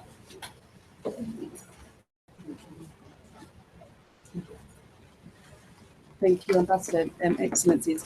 I'll just make 2 points, and Edwin is quite familiar with this, and also Laurent. But to my mind, I think it's really, now it's a really crucial time. We're starting to learn and reflect on the lessons from the EPA negotiation process, but no one has touched on the point about sustainability impact assessments. And these were undertaken at the time of the beginning of the EPA negotiations. They're ex ante, they have never been analysed, there has never been a rigorous ex post analysis. And I think that is really crucial in order to distinguish between the UK and EU as trading partners, and then to really get these priority products and services and those offensive interests to really get that on a solid basis, because it was not on a solid basis back when it commenced before. For many ACP countries, the data is simply not there. Social accounting matrices underpinning the CGE modelling is not there. So proxy countries have been used. And I think that really, at the Secretariat, that is our starting point in the international trade policy team. And my second point is just, there's been a lot of discussion about EDF and aid for trade, but no one has mentioned shock facilities. And we have had a shock, there has been a shock, we have had an exchange rate shock. And later this month, later in March, once Article 50 is triggered, probably we're going to have an even bigger exchange rate shock. So I'd like a comment on that as well, please. Thank you. And finally, I'll just say right here, I'm not going to check on to Robbie the camera here. Can you hear me? Yes. Yeah, I was just making the point that you made a very sentence that stuck with me. That the UK's hand is obviously going to be filled. Listening to voices, but also trying to ensure that the voice for the UK's interest is strongest, ultimately. Isn't the same true for the EU? And I think back on Excellency Kiap's question, really and truly, how will the EU's priorities shift a little bit when its focus has to be on maintaining its integrity? And focusing on just remaining as an EU with Trump over in the US saying opposite to their very interest. How can we anticipate and respond to the obvious fact that the EU's priorities itself, how they will change, and in what ways can we expect that change to manifest itself? Thank you, Excellency. Now back to the list. If you want to start? Start there, please. Oh, okay. And then we'll get back to the questions online. Thank you. Yeah, sure. Okay, so first of all, I'll try to address the question on technical standards and rules of origin. Well, rules of origin it's a bit of a game, really. You figure out what industries will benefit, how best to devise rules. Everybody assumes that they are unregulated by the MFN obligation. I don't, actually, but no one's prepared to do anything about it. It's one of those other black holes in the multilateral system. Everybody pretends that you can do whatever you like. With that said, anything can be done. But I think that's realistic. Whether a relaxed rule of origin is a good idea depends entirely on the industries that you're interested in. It could be a good idea for you and maybe not a good idea for your neighbor, or it could be in reverse. So there's no way of saying that relaxed rules of origin are necessarily good. Of course, they are for textiles for Bangladesh, which doesn't have cotton, so it needs to buy in the cotton, and very bad for a more vertically integrated structure, which was the original EU model. So it depends. But yes, of course, it's up for grabs. Everything is up for grabs. Technical standards are a little bit different, and they need to distinguish between those which are for SBS, so food safety. That has to be based on scientific grounds, and there will be a difference because the science will be different for both policy reasons and also for environmental and territory reasons, because you're now dealing with a single unit, that's the UK, and not a larger EU 28 unit. So I anticipate that they will change for these reasons, because you need to justify what you're up to. It's different with other sorts of technical regulations where, again, they depend on policy, but the science is not so much of a consideration. I would imagine that there probably would be less change in most sectors, simply because it's in the UK's interests to, I would say, mirror, for its own export interests, mirror the EU standards as much as possible. At the same time, there's bound to be some divergence as well. So I can't give you an extremely clear answer, just some of the factors I think that one can look out for. But of course, there's always room. I mean, these things are mainly up for grabs, not so much with the science. In terms of the EU's interest changing, I don't think it's comparable to the UK situation at all. And that's purely for capacity reasons. The UK is building up capacity in a lot of it, not all of the areas. I mean, DEFRA's been doing what DEFRA does for a long time. So there's some things that are, don't change all that much. But there are areas, you know, a Department of International Trade didn't exist, has to be ramped up from essentially zero. And you can't compare that with the EU. For the EU, this is a bit of an incremental change, really. I'd say for on the ACP side, what I would imagine is that what the EU is now losing is one of the, three maybe large former colonial powers. And that, of course, changes the picture. You know, Hungary is going to have a different view on its sense of responsibility to ACP countries than the UK or than France or than Belgium, because Germany is responsible for everybody in the world forever. Different situation. Poland, I know, has strong views about the post-Cotonou arrangement and will, you know, maybe fall in line with the Germans in the end, but the German attachment to all of this is also fragile. So I think that the political dynamic is likely to change there, and of course the budget will contract. I can't see that, to answer another question, I can't see that money is going to just be grown somehow. I mean, the money falls away. There's a hole in the budget. Of course, existing commitments will have to be paid out and so on, but in the future, I think I can't see how that hole is going to be filled. So I think in terms of capacity for the EU, of course, Brexit-specific issues, lots of them, which haven't had to be dealt with before. The pure Article 50 issues, pensions, residency rights, all the rest of it. Of course, that's a bit of a challenge. But in terms of the economics, the trade dimension, they have lots and lots of people. They've been doing this for a lot of time, and I don't see that this is really going to stress them particularly, certainly not anything compared to the stresses that, that the UK government is going to have to deal with. Thank you, Patrick. Sig, you have something to share with us? Sure. Just very briefly, without directly answering the questions, because there are some things that the questions in fact raise. For example, on the rules of origin issue.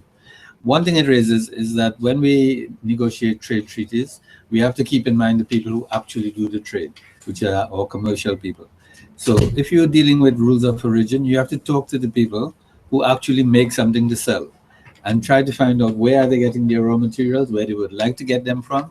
And that's how you handle your rules of origin business when you are at the point of demanding something at the table. Similarly, with respect to the women question, I think we have to remember that the EPAs and the EPAs were grounded in the Cotonou Agreement, which we all negotiated together. That was the political cover for the EPAs, which were the trade agreement. And when you read the Cotonou Agreement, you will see all of these references as well as disciplines which were embellished in the agreement with respect to women, with respect to the youth, with respect to small businesses, and so on. So it's all there. Now, when we negotiated the EPA, we negotiated against the background of Cotonou. So we knew that all of those things were already embedded there. When we come to do the UK, we have to find a similar grounding so that we can cover some of what we had covered in the EPA via Cotonou. So that would be part of the exercise in negotiating this agreement whenever it comes. On exchange rate, well, that's one I want to say very far from, because I don't think anybody knows what's really going to happen other than anticipating some more shocks. Professor, please.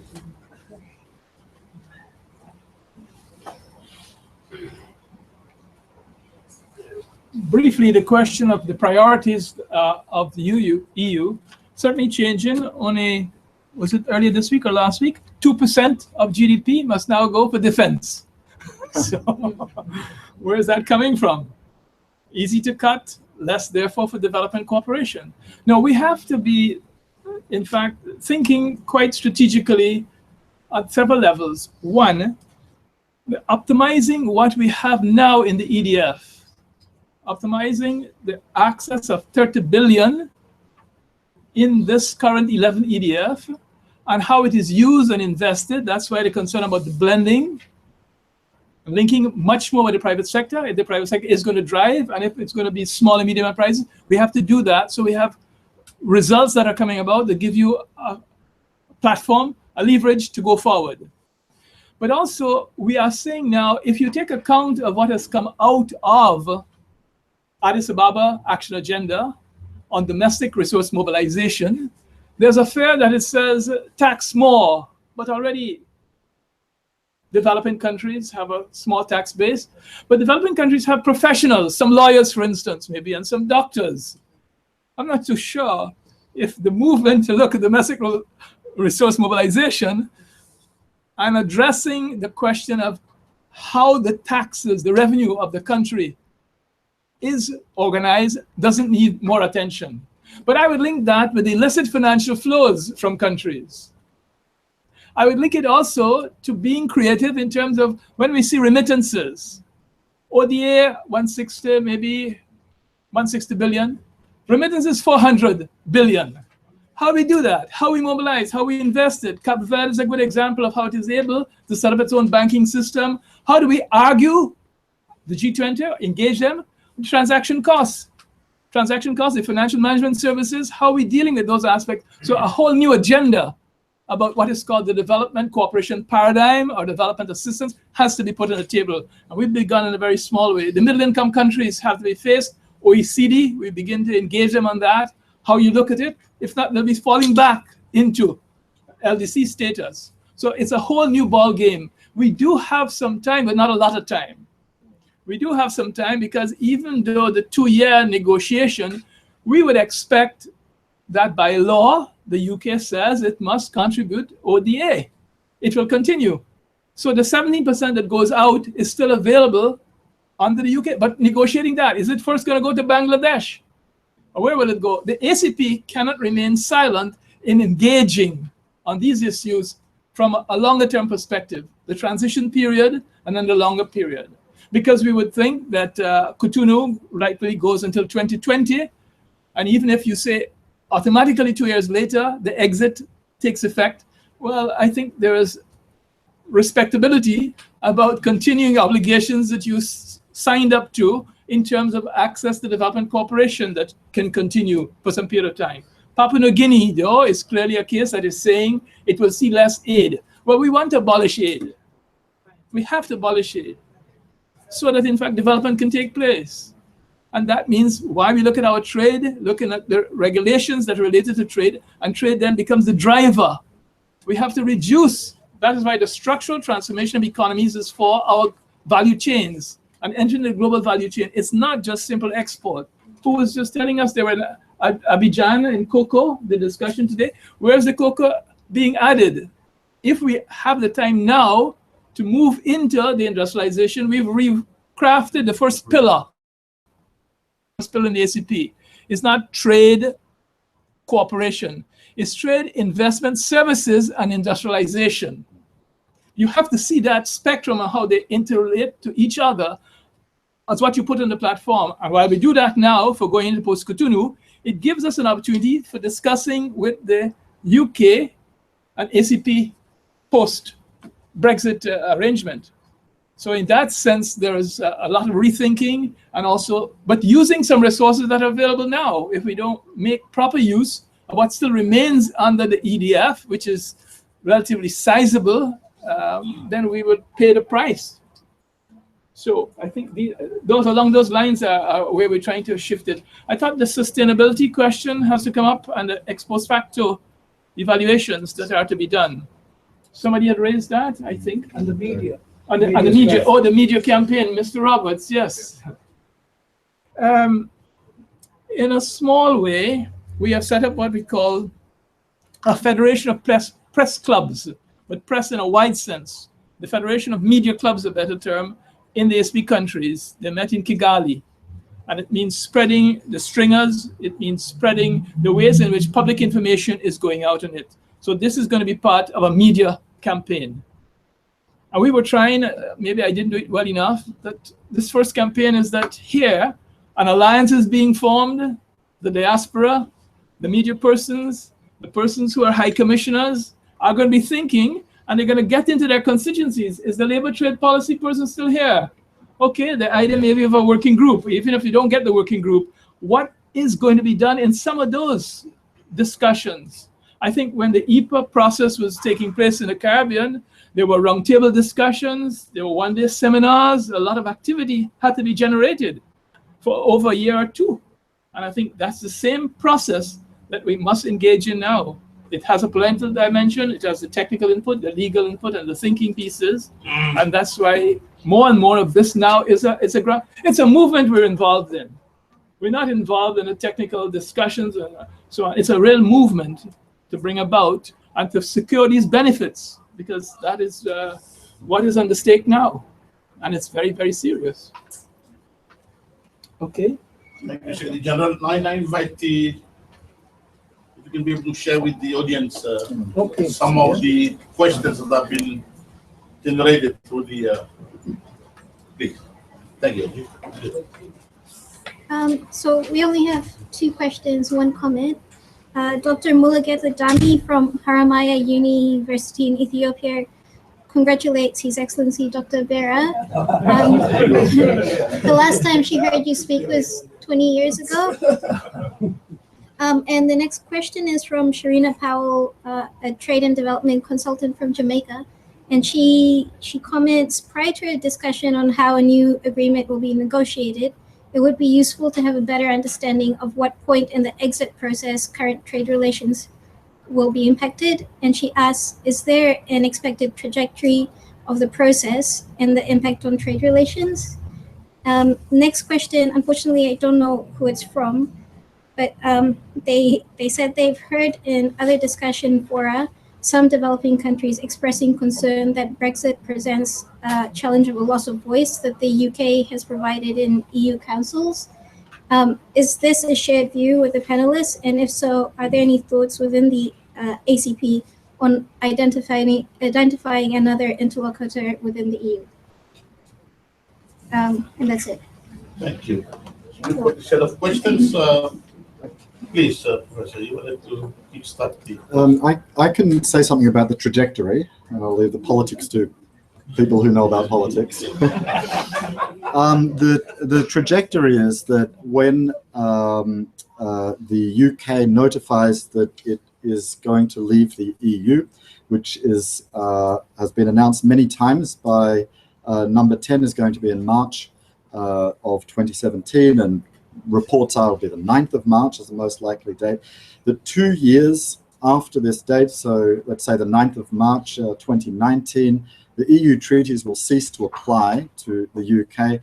That means that it's on that date that all of the different options that I was talking about will kick in if they have been prepared beforehand. If nothing happens, then, and really nothing, then the UK will be applying no more and possibly less, but we don't know, than its bound tariffs, and the same with services schedule. And that's why I think that the 2 years up until this point are critical in order to avoid that date of disruption.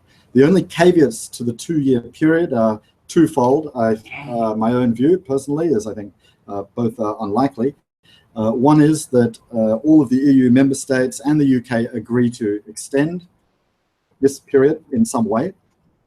And the other is a view which is very popular in this country, but it reminds me of other types of wishful thinking that I've encountered in this sort of area, which is that both politically and legally, an Article 50 notice can be revoked. In other words, you've said, I'm getting divorced, I'm leaving the house, and then you change your mind and you come back in and everybody is happy to see you again. Now, I think, well, whether this is politically likely to happen, given that that much noticeable, I think, is going to happen to the country economically in the 2-year period, and that I think is what it would take for the public to change its mind. People can have different views on that. There's also a question of legally whether a notice can be withdrawn. It's true it's not clear. Nothing is said in the relevant provision about withdrawing a notice. My reading of customary international law, which is what would, I think, govern this question via EU law, is that it is not revocable. In other words, you're supposed to figure out whether you want to leave before you leave, not afterwards. Thank you, Father. Well, I can include my comments in the closing. Please. There was one more question which from someone who could not get through online, but sent it to my phone. It was, how do we get a copy of the book? So what we will be doing, we only have a few copies today, so there will only be enough. So I think we'd have to give priority to the High Commissioners and the ambassadors here. Other persons could send or could leave us the name, address, etc., and we will dispatch a copy to you. Otherwise, maybe in a week or two, you could, if you wish to, come visit us at the Ramphal Institute here, and we will let you have your complimentary copy. All of the copies are complimentary. Thank you, Ambassador. Yes, you have final say? Any questions? I think Paul is also doing the closing now.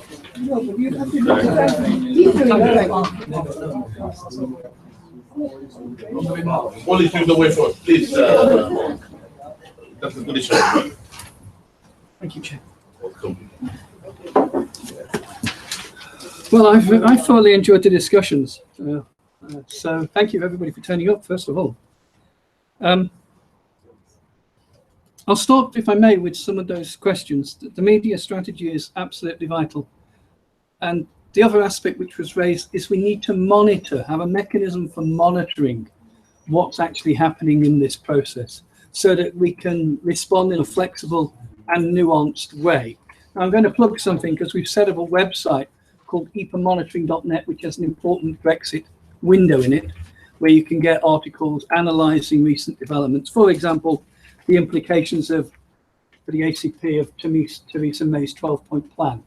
We actually did an article on that, looking at it specifically, what it means for the ACP. Monitoring is going to be critical because we've got to be able to respond to an evolving situation.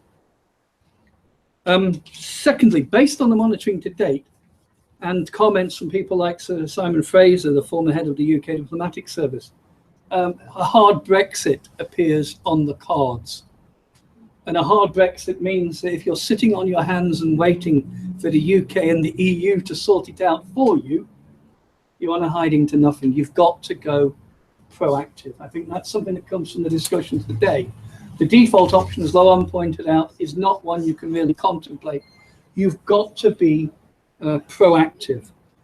Second point, in the light of the forthcoming meeting of Commonwealth trade ministers, of the 20 countries most vulnerable to trade disruption at an overall level, 19 of them are Commonwealth ACP countries because of the nature of their trade relationship with the UK, which has diversified to a certain extent. Fiji sends far less sugar to the UK now than it did even only a few years ago, but they're still heavily dependent. So it needs to be a Commonwealth issue as well. And given this is the Ramphal Institute, Secretary General of the Commonwealth, we have to highlight that Commonwealth dimension.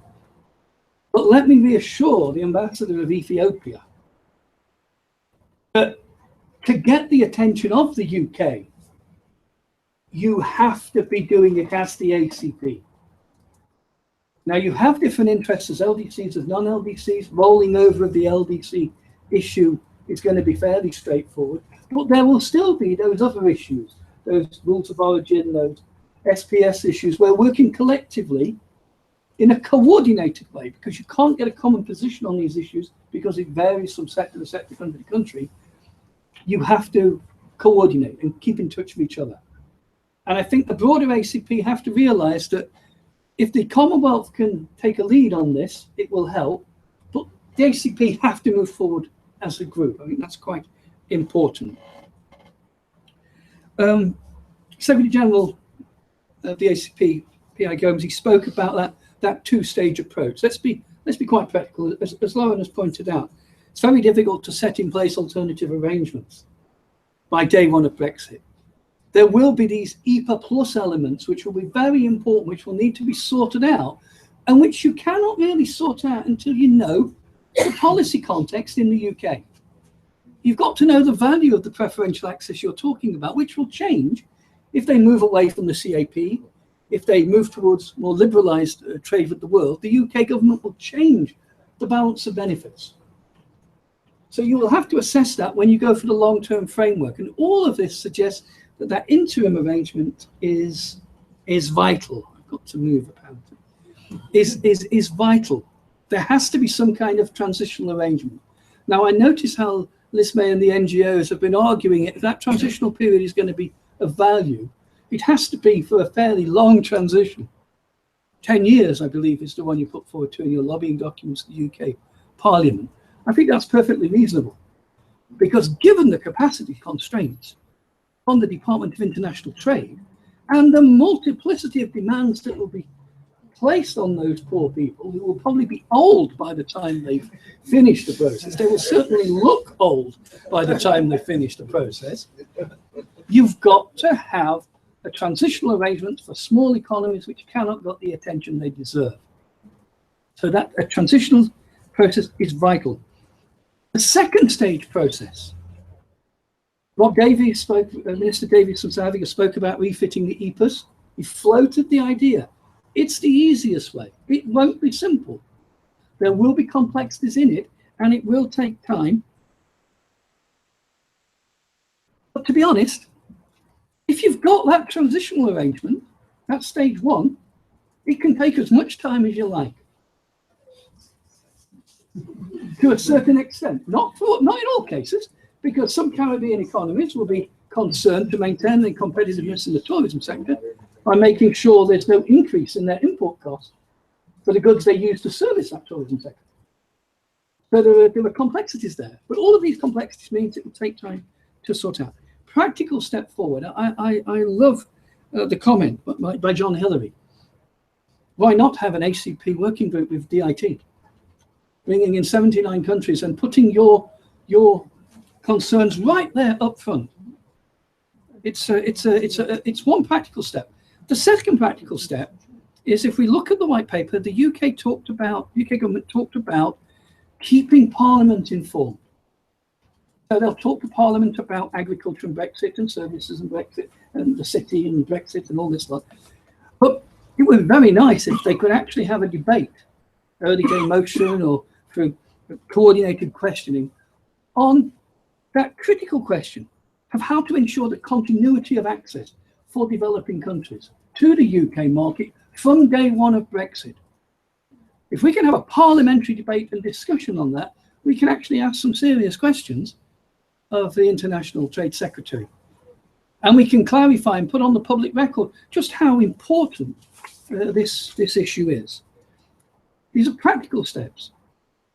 High Commissioners in London, you need to put your thinking caps on and do a bit of what we call talent spotting. There's UK parliamentarians and UK officials who are likely to give you a sympathetic hearing to the concerns of Fiji, or Kenya, or Belize, or Guyana, or South Africa, or Ghana, or Ethiopia. Who are they? How do you reach out to your friends within the UK political establishment to make sure that your voice is being heard? Now, a lot of people are saying we need a coordinated approach to this. Listening to what was said today, I think concerted action now is better than a coordinated approach later. Obviously, coordination is important, but concerted action, concerted messaging which reaches out to the political base of those politicians who will be taking decisions and advising government on what to do is vitally important. We have to get that messaging right. We have to have a common script almost of concerns, which allows for the differences in your positions, but recognizes the commonality of interest.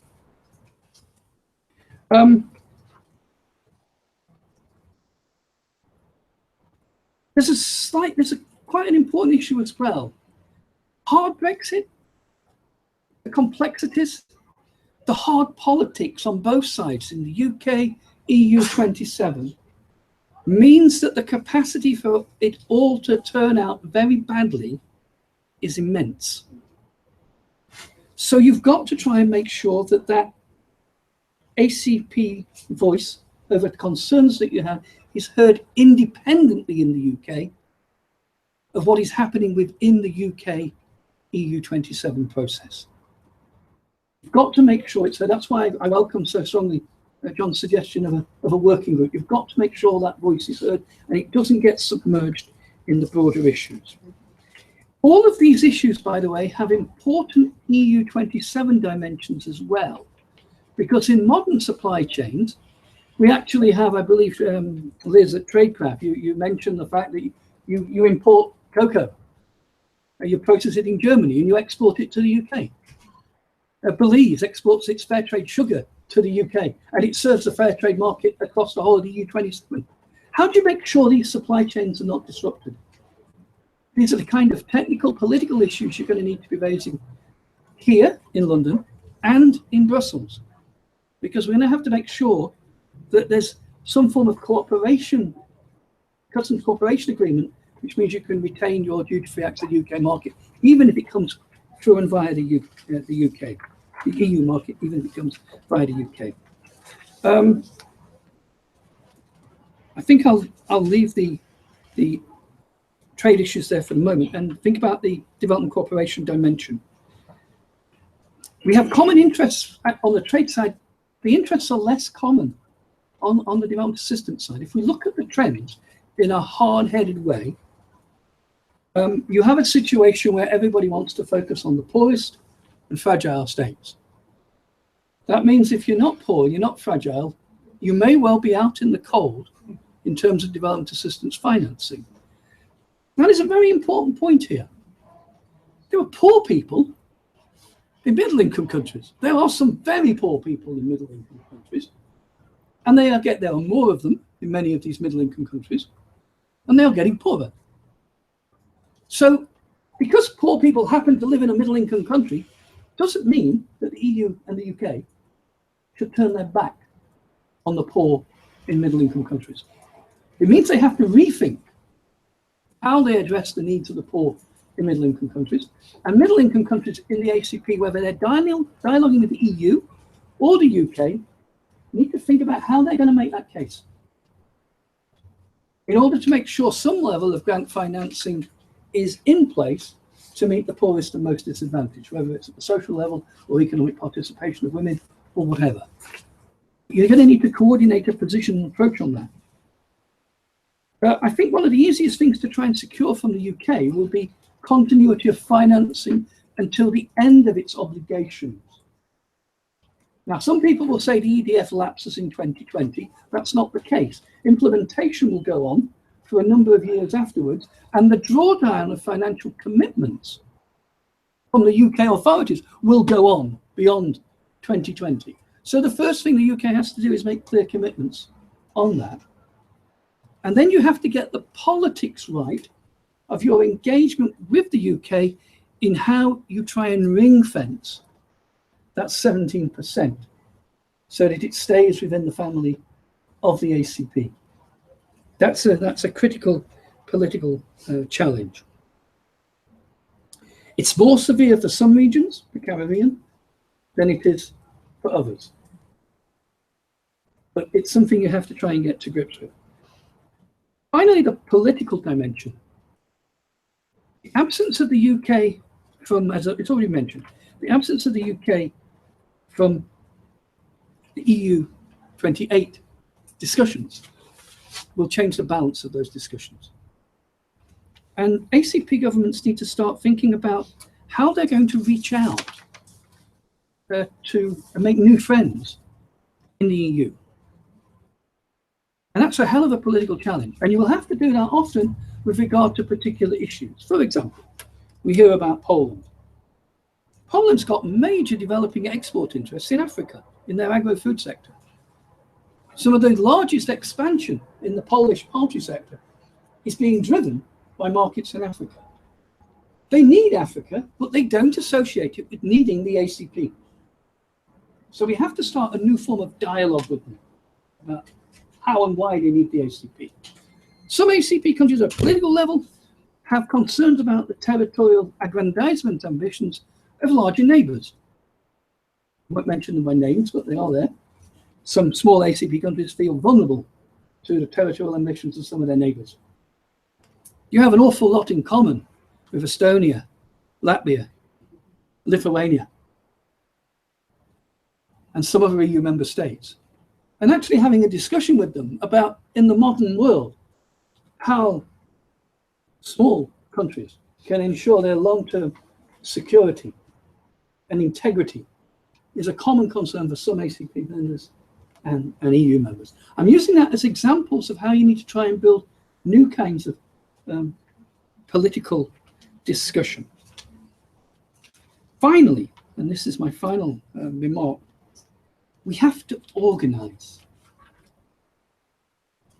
And you have to strategize.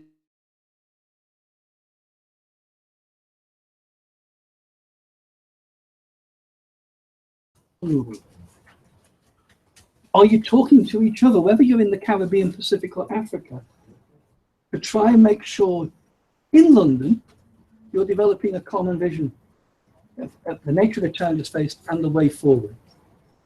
Have you got the mechanisms in place so that you can coordinate closely with your counterparts in Brussels? Have you got the contacts you need to reach out to people in these rooms and the institutions they represent who have valuable political insights?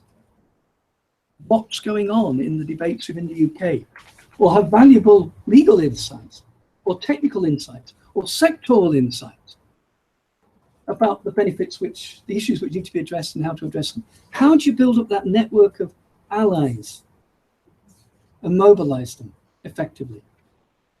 This, to my mind, is the key political challenge.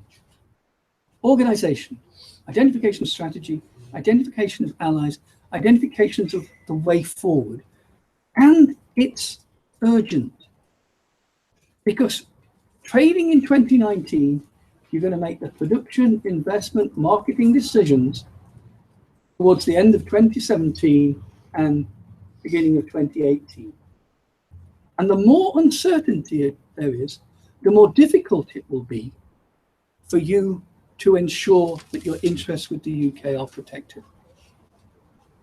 So, organize, reach out, let the Ramphal Institute lend the support it can, and the people, expertise that it has access to make sure that you have a finely tuned message which is effectively communicated at all levels in the UK, across the ACP and in Europe, to make sure you can secure the prize of continued and enhanced access to the UK market in the context of continued deployment of development assistance to address the poverty alleviation concerns in all ACP countries. Thank you. I think that's how I would say it.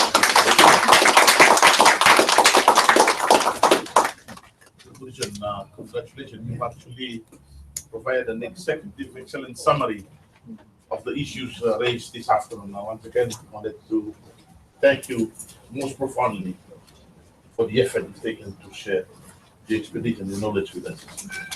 We have come to an end. Before I invite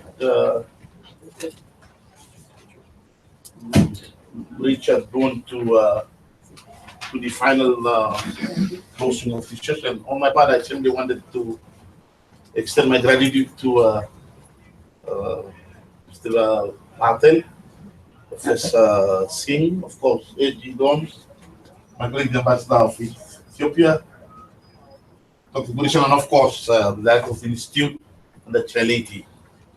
First of all, for organizing this quite innovative event, and secondly, for the effort that the Institute has actually put together with support from the ACP Secretariat. Two things I wanted to say just before I conclude and invite the Richard Bond to say the final remark. Firstly, this morning, our Secretary of the ACP met with Baroness Scotland, the Secretary of the Commonwealth, and they have been able to map out a few features of how ACP and Commonwealth can be able to work together. Of course, on the margin of the forthcoming first ACP Commonwealth Trade Ministers meeting in the next few weeks in London. And secondly, the way forward, I believe Ramphal Institute will have a role to play profoundly in addressing these issues. I think the role of media is very important. We need to be able to reach out to our constituencies in our region, in all parts of the Commonwealth and the ACP configurations, to keep them fully abreast and informed, uniformed on what developments are taking place in London and in Brussels. So without further ado, I want to thank you once again, and now, after pleasure, invite Mr. Richard Bond, the trustee of the Ramphal Institute, to see the final words. Sir, pleasure. Well, thank you very much indeed, Chair. I'm not quite sure why I've been invited to do this, except that I have actually been a trustee of the Ramphal Institute for 10, coming up for 11 years. It's probably time I hand it over to somebody else. I think perhaps people thought I was a relatively sensible guy, because unlike somebody who was in the Young Liberals, the political party in Britain in the 1960s, who proposed a vote of thanks and then lost it, it was thought I would probably not do that. Just two more serious things before I say a particular thanks to people here. First of all, you can count on the Ramphal Institute to go on being interested and go on supporting the ACP countries. This is a very difficult time. We know 2 years is actually not what it's all about. We're probably talking about 10, as I think somebody said in the room earlier. So this is a long, ongoing commitment here. And secondly, obviously we have a particular interest in the Commonwealth group of countries. 4/5 of the Commonwealth are actually members of the ACP. We've learned what a large number of extremely vulnerable members there are also. And it is interesting that next week there is going to be a debate in the UK Parliament on trade with the Commonwealth. And if it is correct that the Prime Minister May triggers Article 50 on the 9th of March, that is the first day of a 2-day conference of Commonwealth trade ministers, which hitherto UK government has always opposed. And it is extremely interesting that they now decide this would be a very good thing. I had the honor earlier this week to talk to the High Commissioner of Namibia. I don't think he's with us this afternoon, but he was saying that he hoped that this meeting of Commonwealth trade ministers was not just going to be pushing a kind of UK agenda, but could actually be a signal for a reversion to one of the two theoretical pillars of Commonwealth cooperation, namely development for Commonwealth countries. And I think, you know, there are some possibilities in all of these situations that it would be wise in the name of development and developing Commonwealth countries to take up. So I now come to a series of thank yous. Really, in a way, I should start by thanking everybody who's turned up. That's always fantastic. And the wealth of expertise in the audience is brilliant. But of course, a very special thank you to you, our chairman from Vanuatu. It's the first time I've had the honor of meeting an ambassador or high commissioner from Vanuatu. Patrick Gomes, of course, a very big thank you to you for your support all the way along and seeing this as a baseline piece of work of help for you and your member countries. The ambassador from Ethiopia as well, all the participants on the panel and all others who have spoken in this afternoon. I should also like to say a thank you to the people who have helped the publication of this report. Reela Publications, Winfresh, and the Creole International Magazine, and Equitas Consulting. And then I think you would expect me to say a very special thank you to our director, Edwin Laurent, and his collaborators for doing this work.